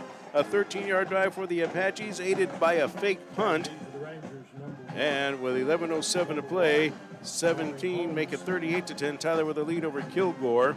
There's the kick to Mosey. He'll let it bounce. Now he has to pick it up at the 2-yard line, up to the 5. Mosey turns around and goes to the 10, works his way to the 15, now cuts it back to the 20, and finally gets tackled at the 22-yard line. So Devontae Mosey doing a lot of cutting and juking and jiving, and got it upfield to the 23-yard line. Ends up being a 20-yard kickoff return by Mosey. Tackle is made by Tyler Data Ross, the freshman linebacker out of Tyler, Texas. Yeah, Mosey did a good job. That ball kind of sat down at the goal line, and he did a good job to get it up to the 23. So it was a 10-yard run by Khalil Ewell for his first touchdown of the ballgame. Mathis with the extra point kick at 11:07 of the fourth quarter. So Tyler ended up converting a fourth down off a fake punt that got the ball to the 13, and then Ewell scored it a couple of plays later from the 10-yard line. So trips to the left now for Kilgore. First down. Jones looking upfield. He'll fire the ball. Left side. Mosey makes the catch. He's at the midfield stripe to the 45. Still trying to fight for yardage. And he ends up finally being tossed out of bounds by Willie Nelson. And that'll happen around the 44-yard line. Willie Nelson trying to get out of the crowd there. Some of the folks in the stands maybe not like the way he tossed him out of bounds. But nonetheless, it's a tackle and a first down. Kilgore at the 44 now of Tyler Junior College. 34-yard pass play for the first down. And then Jolly upfield to the 25. Jolly to the 20, to the 15, to the 10, to the 5, and into the end zone. Ezel Jolly up the middle with a touchdown for the Kilgore College Rangers. 10:25 left in the fourth quarter. Ezel Jolly takes it to the house for the Rangers, and the Rangers make it a 38-16 ball game. Yeah, great run there by Jolly. Showed his balance, his quickness, got hit a couple of times, didn't lose his feet, into the end zone. 44-yard touchdown run by Ezel Jolly. And the Rangers, after getting a nice kickoff return by Mosey to set themselves up in Tyler territory, get a touchdown by Jolly and the point after by Gwangmu Choi. Here's the snap. The ball is down. Choi's kick is on the way, and it's through the uprights. The kick is good. 10:25 left in the fourth quarter, and the Rangers get a big run of 44 yards by Ezel Jolly. It is Tyler 38 and Kilgore 17. Let's go ahead and take this 60-second timeout on the Kilgore College Sports Network.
And here's the kickoff by Monsiváis of Kilgore College. Sends it deep and into and out of the end zone over the head of Hilburn.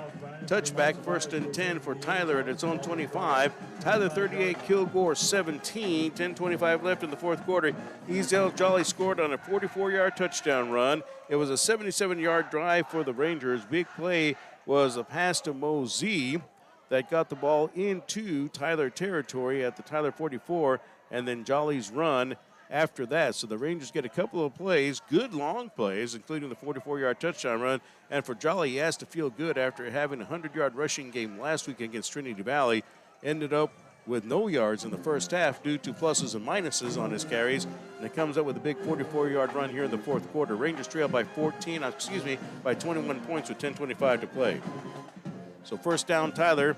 Quarterback keeper this time to the 25 and to the 26-yard line. So for TJC, that was a snap to Greco Davila Torres. So we have seen him in the lineup out of that formation, the Wildcat formation.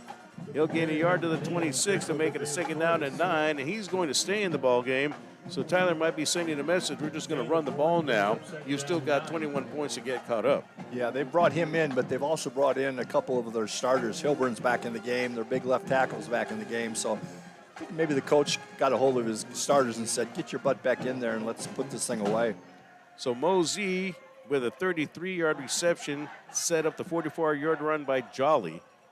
So Torres on second down is running left side, and he'll get it upfield to the 31-yard line. Oh, they're going to mark him down at the 30. So he'll pick up 4 to make it a third down and 5 for Tyler. John Walsh comes up and makes a stop for the Kilgore College Rangers with 9:32 to play. So third down and 5 for Tyler from the 30.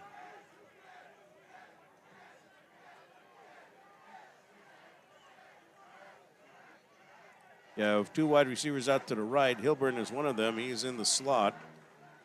And then also out to the right for Tyler Junior College, it is Jamari Evans. Third down, and this is going to be nothing for TJC as the Rangers come up with a big stop here. That was Ashton Haynes on the carry, and he gains nothing. So it's a 4th and 5 from the 30.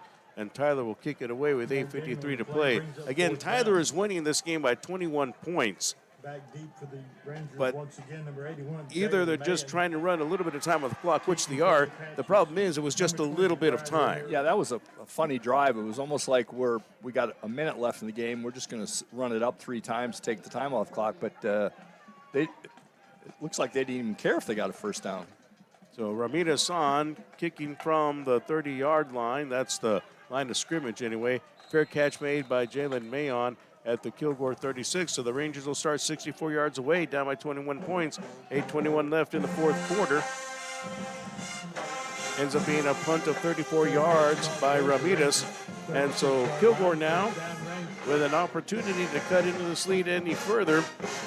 And, of course, it's hard to say the Rangers are going to come back in this game, but I thought for Tyler Junior College, that was kind of a lazy drive. I don't think they accomplished much. No, that's a good way to describe it. I called it didn't even care, but lazy is a good word for it. They just put in a big, thick quarterback, and they ran 3 running plays. I guess they assume they've got it in the bag, but you got to be careful.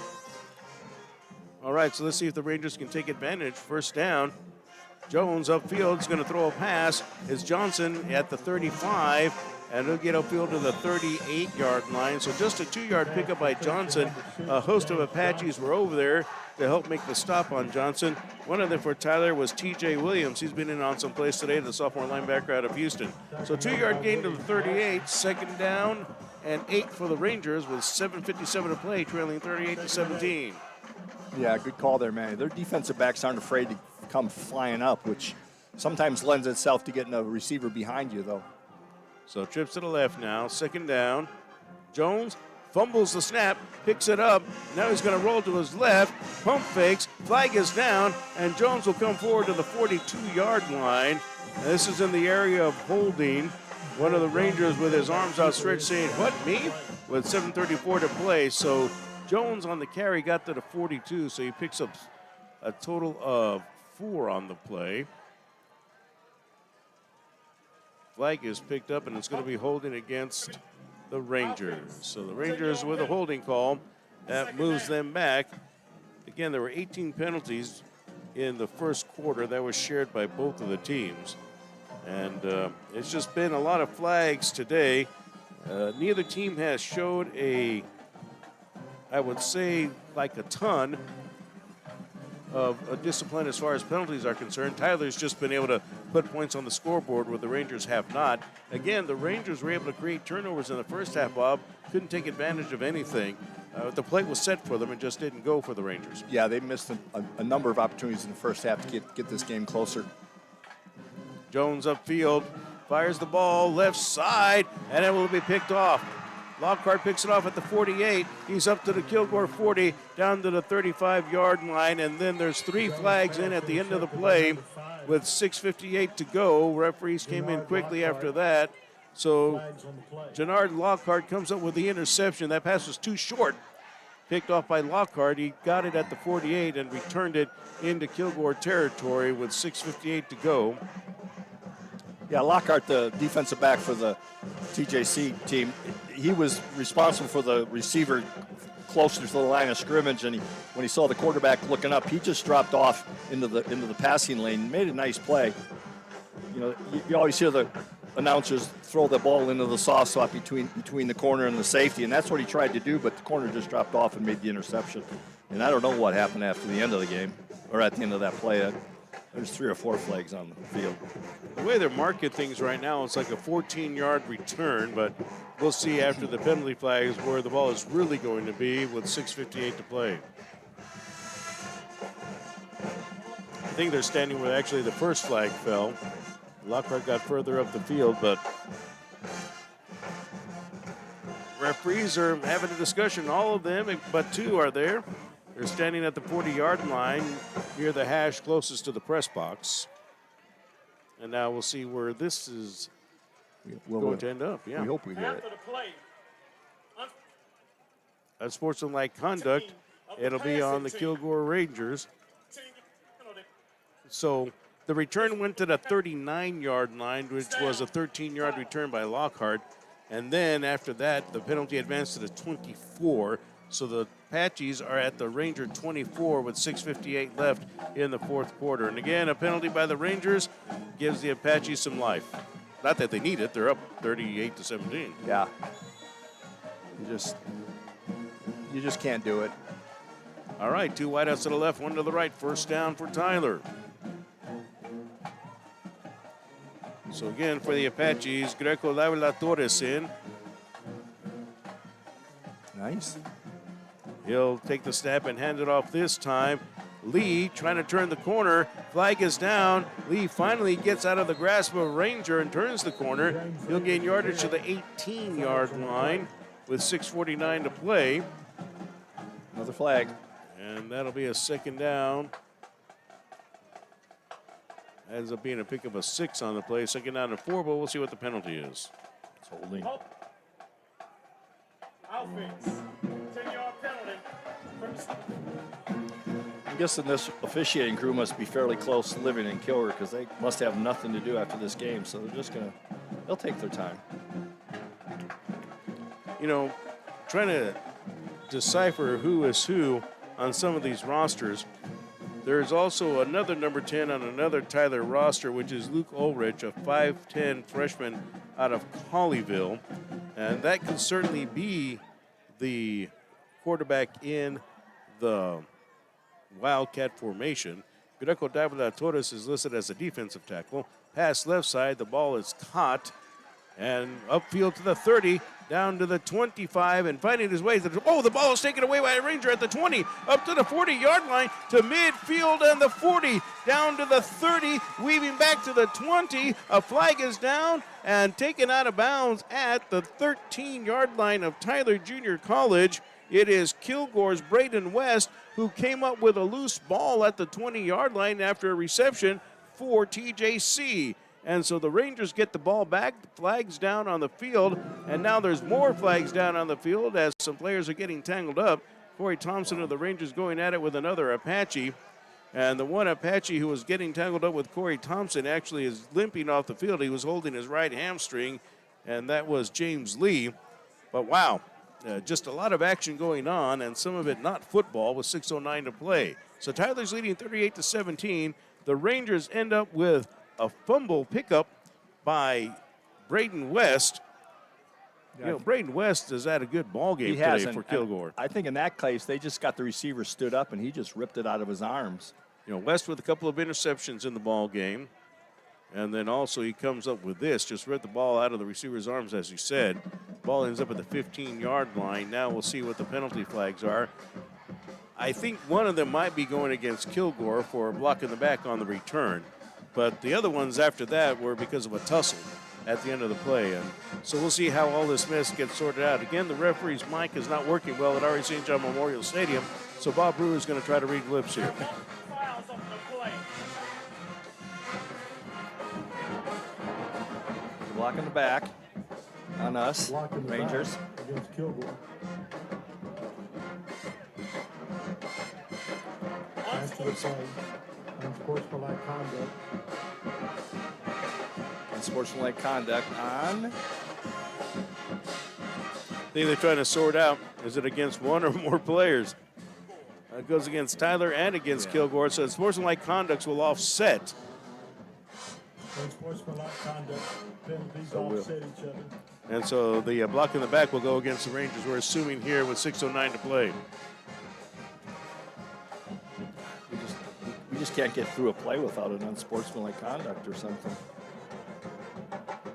That's a 65-yard fumble return by Braden West. He's had a good game on turnovers today. Yeah. Again, a couple of picks in the first half, and then also ended up with a fumble return here. But the penalty will put the ball back. Should be a spot foul. Let's see where the ball ends up now after all is said and done. Back at the 35-yard line. So Kilgore will have it at the 35-yard line. Since it's a spot foul, they lost 20 yards in field position with the block in the back. Yeah. But Kilgore has the football with 6:09 to play. So stopping a Tyler drive, Braden West, such a ball hawk for the Rangers today. Been in on 3 turnovers. Goes back to that thing we talked about earlier. At the end of a big play like that, if you've got the ball in your hands, you better think fumble. Guard it like it's the crown jewels. Right, Jarek Jones at quarterback, first down. He'll give it over to Jolly, who has a 44-yard touchdown run. And that time Jolly goes just to a yard to the 34-yard line. Second down and 9. So 5:54 to play.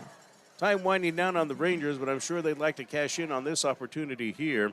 They've had multiple opportunities off turnovers in this game, unable to get much out of it, but now they have a chance here. Absolutely. Kilgore goes on the road next week to take on Blinn College in Brenham. Trips to the left now for the Rangers. Second down, the snap goes to Jones. Jones will fire it up ahead, and it's incomplete. Got hit, and he tried to throw it to Jolly, and that almost ended up being launched into the arms of a Tyler defender. Falls incomplete. Now the Rangers with a 3rd and 9 from the Tyler 34-yard line. That was T.J. Williams, who almost had a pick. Yeah, I think our quarterback was a little fortunate to get bumped because if he had a good throwing lane, I mean, he may have thrown it right to T.J. Williams, defensive back for TJC. We'll bring up 3rd down. So 3rd down and 9 from the Tyler 34. Kilgore with the football.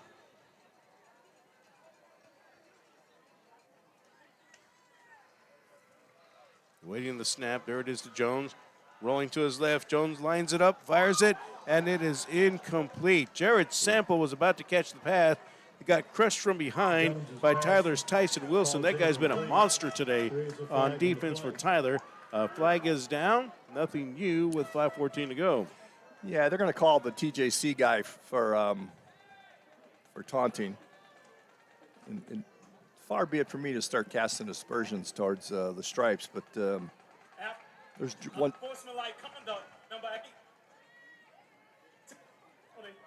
There's one gentleman on that staff that likes to throw his flag.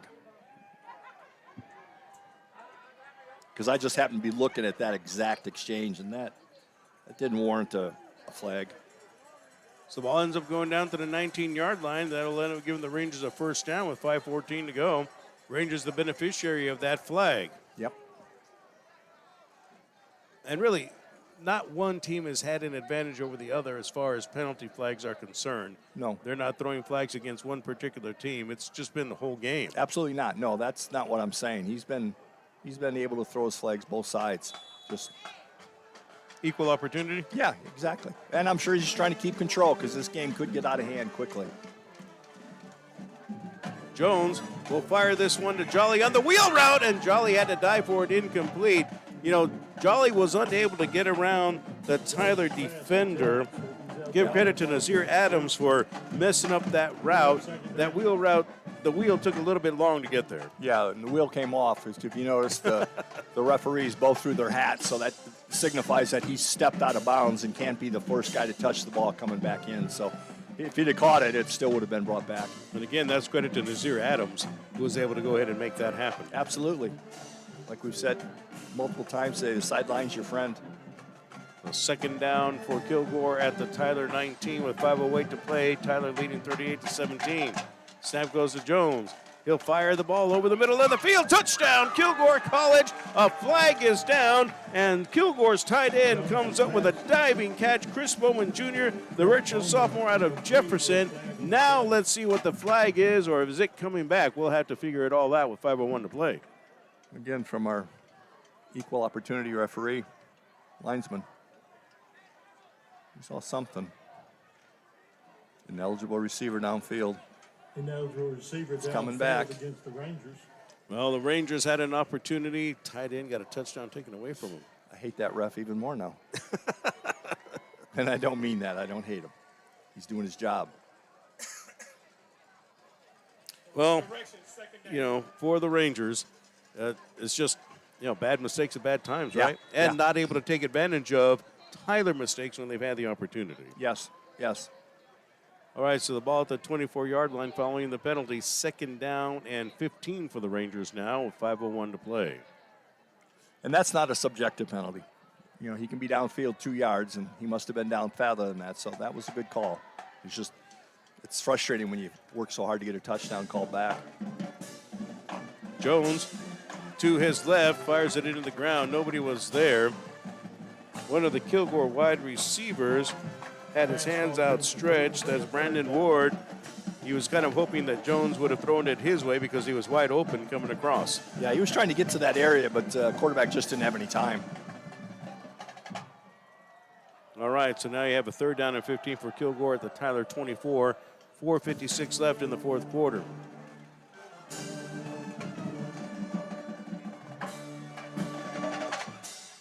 Again, the Rangers now taking their time here, trying to get to the huddle.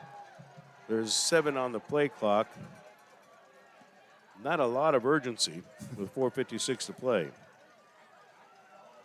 There is a snap. Jones under a heavy rush. He gets tangled up and taken down. Losing yardage, losing 3 yards to the 27-yard line. The Apaches got him. And it's a fourth down. Coming up and making the stop for Tyler Junior College. There was a few of the white-shirted Apaches in there, but it is Benjamin Roberts, a sophomore out of Kahuku, Hawaii, who ends up making the stop. Excuse me, that's Jamil Davis, 23, a freshman defensive lineman out of Humboldt, Texas. Certainly 2 different parts of the United States. Sorry about that. I read the wrong line. 4:33 left. Both very scenic, though. Yeah? I've been told. Yeah, well, we're in a scenic setting. You see all the trees, pine trees around us in the neighborhood here around R.E. St. John Memorial Stadium. Not too scenic for the Rangers, down 38-17 with 4:20 to play. Fourth down from the 27-yard line. It's a fourth down and 17 for the Rangers, 4th and 18 rather. Jones under a rush, fires it, and is picked off at the 18 to the 20 to the 30, the 40-yard line, midfield, and that is Willie Nelson out of Longview, Texas. The freshman safety picks it off, and it'll be a first down for Tyler Junior College. Willie Nelson from Longview makes the pick, and it'll be at the Kilgore 49 with 3:59 to play, and that thwarts that Ranger drive there. And, you know, Jones was rolling to his left, and almost like he threw it off his back foot. He's just slinging it with his arm, no legs behind it, and it ended up being short of the mark. Right, and one thing he did wrong was wrong. I mean, he's doing his best, but he just never took his eyes off the receiver he's throwing it to. And a defensive back at some point will fall off their guy and just read your eyes, which is what the DB for TJC did. 34-yard return on the pick. And with 3:59 to play, Tyler takes over. And back into the ball game, it is Luke Ulrich out of Colleyville. I think that is the man that's number 10. Not on the original roster we got for the Apaches, but Bill Coates from Tyler Radio is able to give us a spare roster. And on first down, right side to the 40, and taken down at the 39-yard line. The carry for Tyler's Ashton Haynes. He ends up picking up 10 yards and a first down. The Apaches still moving the ball with 3:42 to play. Yep, good play. Again, TJC seems like they're just more than comfortable to try to get this game into the house, so to speak. But give Tyler credit on Kilgore on defense. They're playing hard. Football's no fun when you're behind, and they're still giving it their best. Absolutely, no quit in the Rangers, and certainly not in this ball game. But a lot of things have not gone right for the Rangers. So first down, Haynes with a carry from the Kilgore 39. He'll get 3 to the 36 with 3:08 to play. So second down for the Apaches. They take a yard away. They put him at the 37, gain of 2, second down and 8. That took a yard away from the spot there. Yeah, I think his knee touched. Then he kind of still scrambled forward. All right, second down and 8 from the 37 of Kilgore. Tyler at 2:42, not in a hurry at all to get a play from the sideline. 14 on the play clock. Tyler will now be in the mode of just running this clock down. One wide out to each side. Snap goes to Ulrich, and he will be wrapped up and taken down at the 38, so he loses 1. Now you're looking at a 3rd and 9 for Tyler. We're at 2:20 to play. Each team has their full allotment of timeouts. I don't expect them to be taken here. Yeah, we've said it now multiple times, but wow, it looks like TJC is just like, let's get on the bus and head home. So next week, Kilgore College will be in Brenham taking on the Blinn Buccaneers, and Tyler has a tough matchup at home against Navarro College. Last week, Trinity Valley beat Kilgore here at R.A. St. John 30-14, and Tyler bested Cisco on the road in Cisco 37-33. This is the 134th meeting between Kilgore and Tyler all time. Kilgore has a 67-64 advantage, wins and losses with 2 ties. It's a slim advantage for the Kilgore College Rangers. Bob, the two teams met back in 1947 for the first time. Tyler won that ball game 7-6. There have been 2 ties in 1970 and 1978, obviously before overtime. And Kilgore and Tyler have played in 4 overtime games. Thanks to Jack Stallard for all of that information. Other games going on in the conference today. Cisco is at Navarro. Blinn in Miami, Oklahoma, taking on Northeastern Oklahoma. And Trinity Valley is battling New Mexico Military Institute. That's all in conference action today. So 78 years these guys have been battling. They've been battling a long time. Tyler's getting the better of this battle today. Snap goes to Ulrich, rolling to his right. He'll fire the ball upfield, and it's caught inside the 30 and then driven back. The line judge will give the receiver the 30. Making the catch for TJC is Jamari Evans. He's going to be just a little bit short. Yeah, just a yard shy of the first down, so he picked up 8 of the 9 that he needed. That's a bad spot. 2 minutes to play. Oh, they'll put him right at the 30, so it'll be a 4th down. 2 minutes to play in the 4th quarter. We're at the 2-minute timeout. Tyler Junior College 38, Kilgore College 17. We will go ahead and take this timeout. Let's take a 60-second break on the Kilgore College Sports Network.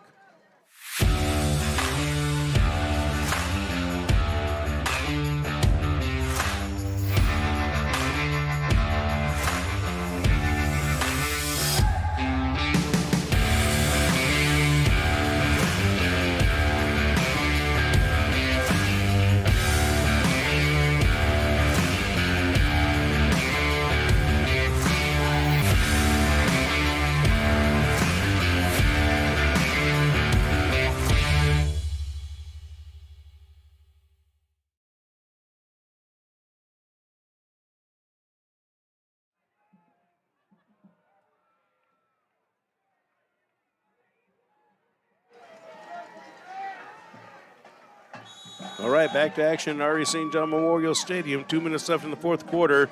Tyler 38, Kilgore 17. Apaches have the football, 4th and 1 from the Kilgore 30-yard line. Ulrich will fake a pitch. He's going to fire a ball over the middle of the field, down into the end zone. It's incomplete. Bobbling it, trying to catch it for Tyler Junior College, but unable to come up with it. Braylon Brandon, a sophomore wide receiver out of Corsicana.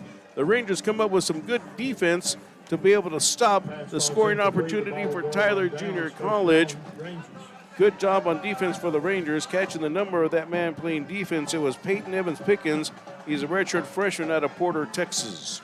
Yeah, good play by TJC there. They faked a hard pitch to the right to draw the defensive backs in, and then threw up over the head. Receiver probably should have caught the ball. Problem is the ball was in the air a long time. The receiver knows he's getting into the end zone. You start thinking could be a touchdown, and you get way ahead of yourself, and you bobble the ball, and you walk back to the sidelines disappointed. All right, so the Rangers are able to hold the Apaches. First down for Kilgore at the 30-yard line. Tyler trying to go for a touchdown late in the ball game, up 38-17. Going for it on a 4th down. There's the handoff to Zayden Collins. Collins' first carry of the ball game. He'll get a field to the 34-yard line. Showed some flashes of brilliance last week in the loss at Trinity Valley. Kilgore player down, getting up slowly. Marcus Smith, sophomore offensive lineman, got helped up, so he'll be all right. Well, they're going to have him come off to the sideline now. Got a little banged up. Back in for him, it is Chris Sellers, a sophomore out of Richardson, Texas. Sellers is a 330-pounder. He's a big fellow on that offensive line. Yeah, TJC's got a player hurt as well, Neville Mimba. He got caught up in the wash. You know, you stand around those piles, you're going to get leg whipped and or rolled over. You learn how to become a little bit of a tap dancer, keeping your feet up and down. You get it caught in the turf when a guy's rolling over, you're in trouble. 34-yard line is where the carry by Collins went. Pick up a 4, 2nd down and 6 with 1:44 to play. And so the TJC player is going to be helped off the field by a teammate and a training staff member. What do you think? And, some people will think, oh, they shouldn't have done it. Some people, you've got to stop what they're doing. But you saw Tyler go on the 4th down, go for a touchdown pass into the end zone that was incomplete. What do you think about that? I mean, obviously they're winning 38-17. So some people are going to look at it as, well, why are you doing that? But at the same time, you run your stuff. Ulrich is not the starting quarterback. You give him some reps. Absolutely. Plus, they're getting stuff on film. The season's not over for them. They're probably thinking playoffs. And absolutely. The more stuff they can put on film, the better. Zayden Collins butted head with the Tyler player, and the pile just keeps on moving. It'll be to the 37-yard line. They'll gain a 3rd down and 3 for Kilgore now with 1:17 to play. Rangers keeping the ball on the ground here. And getting back to that play, Manny, they were in kind of a no man's land, probably too long of a field goal, and kind of a worthless yardage swap if he punted, maybe 10 yards, 20 yards you'd gain. So, why not? I don't think there was any, coaching anger towards each other. We'll run this play and see what happens. Yeah, no, absolutely. Like I said, you have the opportunity to work on something with your backups in the game. Absolutely. Double wide receivers to the right, 1 to the left for Kilgore. 46 seconds to go. 4 on the play clock. 3rd down. And it's a bad exchange between Jones and Collins. Jones picks it up, fires the ball upfield to nobody. Mosey stopped at the 50-yard line. And a flag is down at the end of the play. Did Jones get knocked down after he threw the ball or what with 34.7 to play? Wow. I would think it's got to be that. There's nothing else that could have happened back there. I think they're discussing he may have been out of the pocket and then he declared himself as a runner and then you can take a hit. So I don't know. Yeah, I'm not sure either. We'll see what the referee says. First, in the passer, Yep. number 22, defense, 15. So most of that you were able to get. Personal foul against Tyler, roughing the passer. That answers your question. 34.7 to go, and the Rangers pick up 15 and a 1st down to the 45-yard line. A penalty that Tyler didn't need to commit. No. Players are still playing no matter what the time is left on the clock. Oh, no, you're going full speed. But you still have to be able to control that.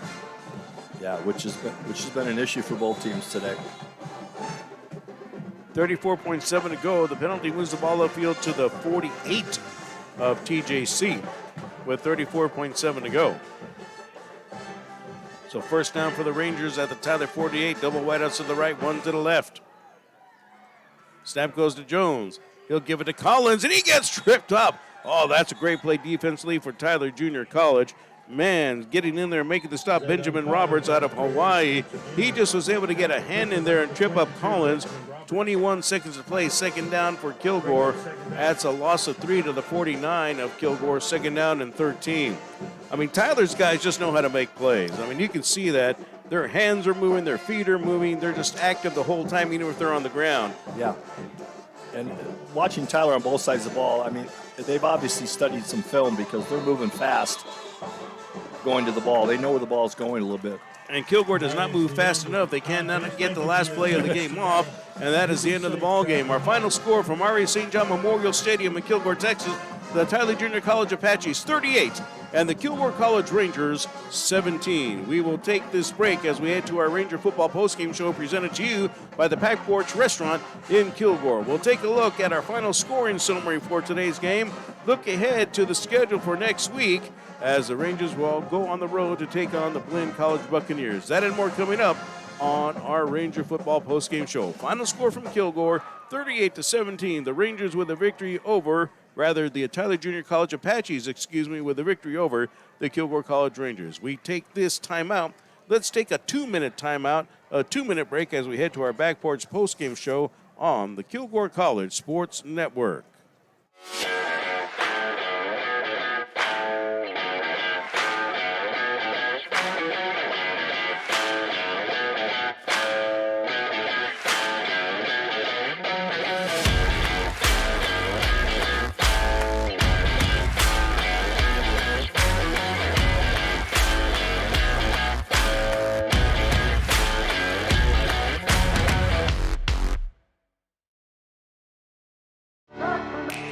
Passing the competition by leaps and bounds. The team of world-class specialists at Christus Orthopedics and Sports Medicine Institute are experts in caring for bones, joints, and muscles. In addition to treatment, they also provide special programs designed to keep you in optimal shape and improve athletic performance. So whether you're a student athlete or a weekend warrior, they'll keep you at the top of your game. Christus Orthopedics and Sports Medicine Institute, taking orthopedic care a step further.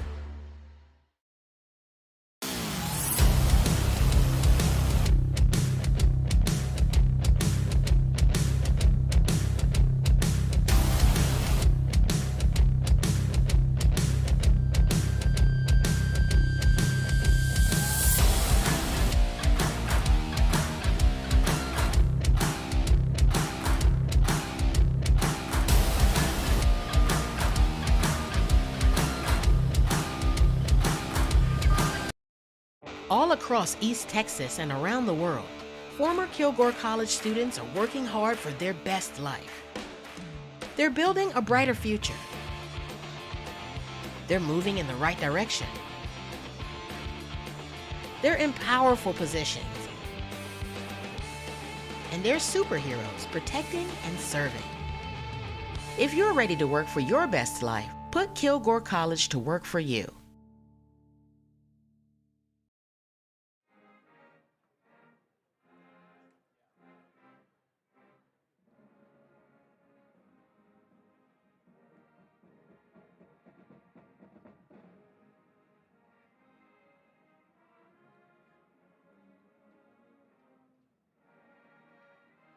I don't know if it ended his career, but. And here we go with our Ranger football postgame report on the Kilgore College Sports Network. Final score has Tyler Junior College defeating Kilgore 38-17.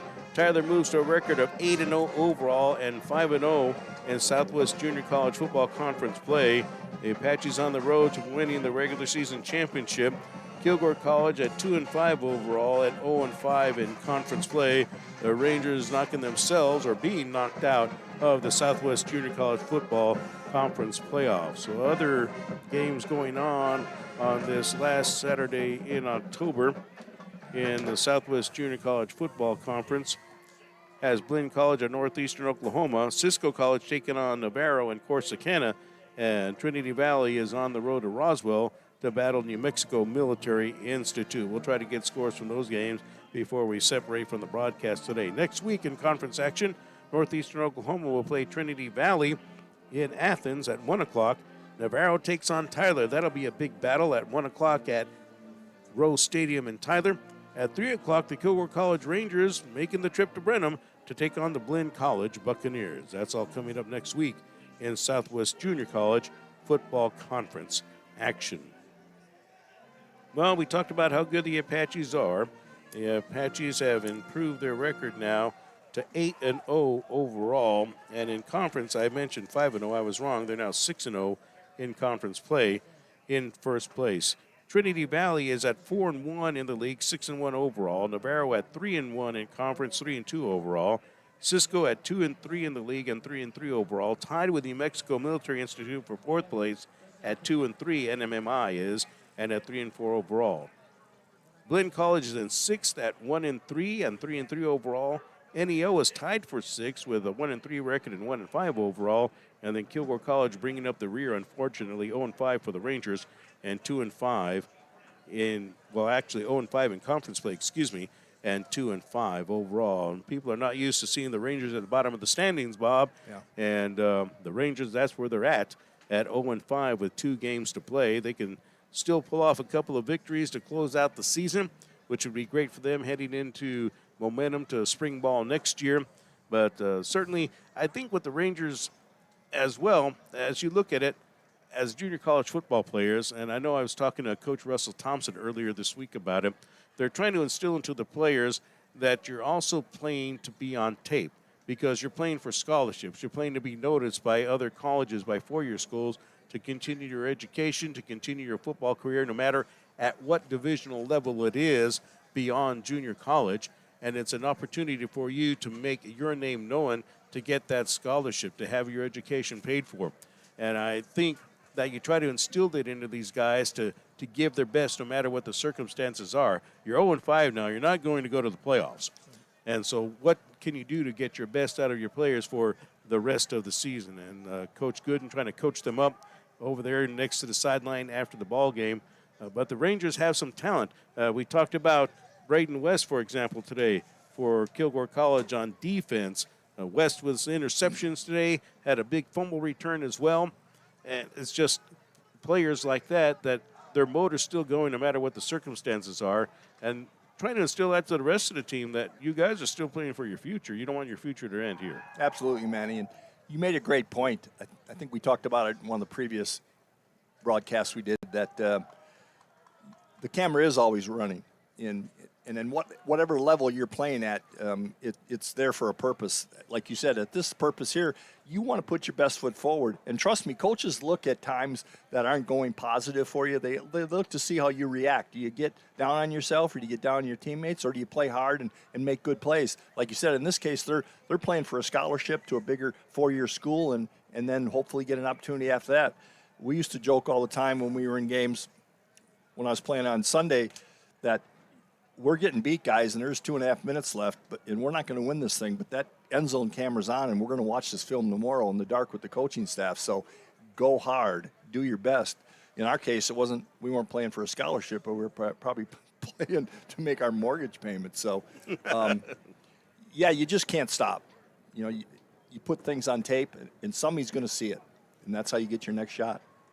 And the Rangers will come out like fire. They've got a road game at Brenham next week against Blinn College, and then homecoming on November the 8th. That closes out the season against Northeastern Oklahoma A&M. You always want to perform well for the homecoming crowd, and so the Rangers will be aiming to do that. Our good friend Mike Monfort out of Corsicana giving us a final score. Navarro College has defeated Cisco today 48-29. That's Navarro 48 and Cisco 29. So a good win for the Navarro College Bulldogs today. Navarro College makes its conference record now at 4-1. Cisco falls to 2-4. So depending on what New Mexico Military does with Trinity Valley later on today, you know, that New Mexico Military could move ahead of Cisco College with a win today and move into that number 4 spot. The top 4 teams get into the regional playoffs. You have the 2 semifinal games and then the regional championship.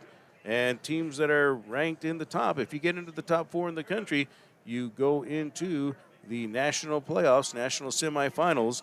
The Rangers were there a few years ago, and we'll see if the Southwest Junior College Football Conference will get another team in there to do that. Tyler Junior College ranked number 3 in the country, so all they've got to do is win out and hold their spot, and they can get into the national playoffs. So they're a very good football team. They've got all the tools. They can play a very good defensive game, and obviously offensively they can put points on the board. Yeah, they did play well today. Like I said, Kilgore didn't quit, but TJC played well. I think they got to where they thought the game was in hand and maybe took the, pedal off the gas or foot off the gas pedal, so to speak. But they played well. They deserved to win, but both teams have things to clean up. Absolutely. So Tyler Junior College, as we go through our scoring summary for today's ball game, again, our post-game show is presented to you by the Pack Porch Restaurant here in Kilgore. Tyler scored first at 14:55 of the second quarter to finish off a 68-yard drive. This coming after a scoreless first quarter, and it was a 1-yard touchdown run by Jens Hilburn. Again, he's a wide receiver, but I'd give him the ball all the time. He's a big player, a great player, glides down the field. Hilburn with a 1-yard run. Mathis with the extra point kick at 14:55 of the second quarter. Tyler leading at 7-0 at that point. Tyler gets a field goal by Mathis of 26 yards at 7:44 of the second quarter to go up 10-0 over Kilgore. And then the lead is increased to 17-0 just a little over 3 minutes after that at 4:28 of the second quarter as Elijah Baeza catches a 37-yard touchdown pass from Trey Guetta. Mathis with the extra point kick, and Tyler's already up 17-0 in the second quarter. Kilgore finally able to score at 1:15 of the second quarter thanks to a 37-yard field goal by Guangwu Choi. At the half, it was Tyler 17, Kilgore 3. Kilgore was shut out in the third quarter. Tyler with 14 points in the third quarter. A 19-yard touchdown pass from Guetta to Amari Henry at 13:35 of the third quarter. It was a 35-yard drive for Tyler Junior College. Extra point kick was good by Mathis at 13:35 of the third quarter. Tyler increases its lead to 24-3. So Tyler able to take that opening kickoff of the third quarter and get downfield pretty quickly. And again, at the 35-yard line, Tyler got a good return, and they were able to capitalize on that. And then with 4:16 left in the third quarter to cap off a long drive of 72 yards, I believe. That's what I wrote down. A 57-yard touchdown pass from Guetta to Johnson, and that was Lonnie Johnson, the tight end. 57-yard pass from Guetta to Johnson, a 72-yard drive at 4:16 of the third quarter. Mathis with the extra point kick, and Tyler just keeps on going, 31-3 Tyler over Kilgore. Kilgore gets its first touchdown of the ballgame early in the fourth quarter to finish off a 62-yard drive. 14:52 left in the fourth quarter, and it was a 2-yard touchdown run by the quarterback, Jarek Jones. Extra point kick was good by Choi at 14:52 of the fourth quarter, and Kilgore getting his first touchdown now trails Tyler by a score of 31-10. Tyler gets its final score of the ball game shortly thereafter at 11:07 of the fourth quarter. Tyler converting a fourth down fake punt to get the ball to the Kilgore 13-yard line. And then after that, a touchdown run by Khalil Ewell, who got some time playing in the backfield in the fourth quarter in the second half. Normally, Ewell was returning kicks all game long, but he gets a 10-yard touchdown run at 11:07 of the fourth quarter, and Mathis was an extra point kick. Tyler up at that time 38-10. Kilgore does get a touchdown run off a 77-yard drive, so you got Mosey with a kickoff return, and then he catches a plus 30 pass to get the ball to the 44-yard line of Tyler. And after that, Ezel Johnny finally had a breakthrough rushing today. It was a tough game for him. In the first half, had 0 yards on 7 carries, ended up with a 44-yard touchdown run at 10:25 of the fourth quarter. Choi with the extra point kick, and that was the last score of the ball game. Tyler winning 38-17 over Kilgore College. So we talked about this game today. Obviously, things didn't go very well for Kilgore College, but are there some positives the Rangers can take out of today's ball game? Absolutely. I mean, individual play, you kind of look at yourself in the mirror at the end of the game and go, I played hard, I did good things. And they did show some good things on offense. The defense played hard. Like I said, there was no quit in the defense. Late in the fourth quarter, they were still going at it hard. So, you can't stop. Season's still moving on. You're still going to do practice next week, and you got a game next Saturday. So, have some personal pride, have some pride from the coaching standpoint. Both of those departments can do well. So, yeah, there's things to build on both sides. but it does get hard to keep losing. The season gets longer and longer. It's no fun to lose. I've been on both sides. Good, great seasons, and some ugly. I want to go sell insurance seasons. So we'll see. Kilgore College today, and I want to thank Jack Stout. He just gave us some flash statistics as we are in our Ranger football postgame show presented to you by the Pipe Porch Restaurant. Kilgore College with 39 rushing attempts for 110 yards. Passing the Rangers were 9 completions, 20 attempts, 92 yards, no touchdowns, and 2 interceptions thrown by Jones.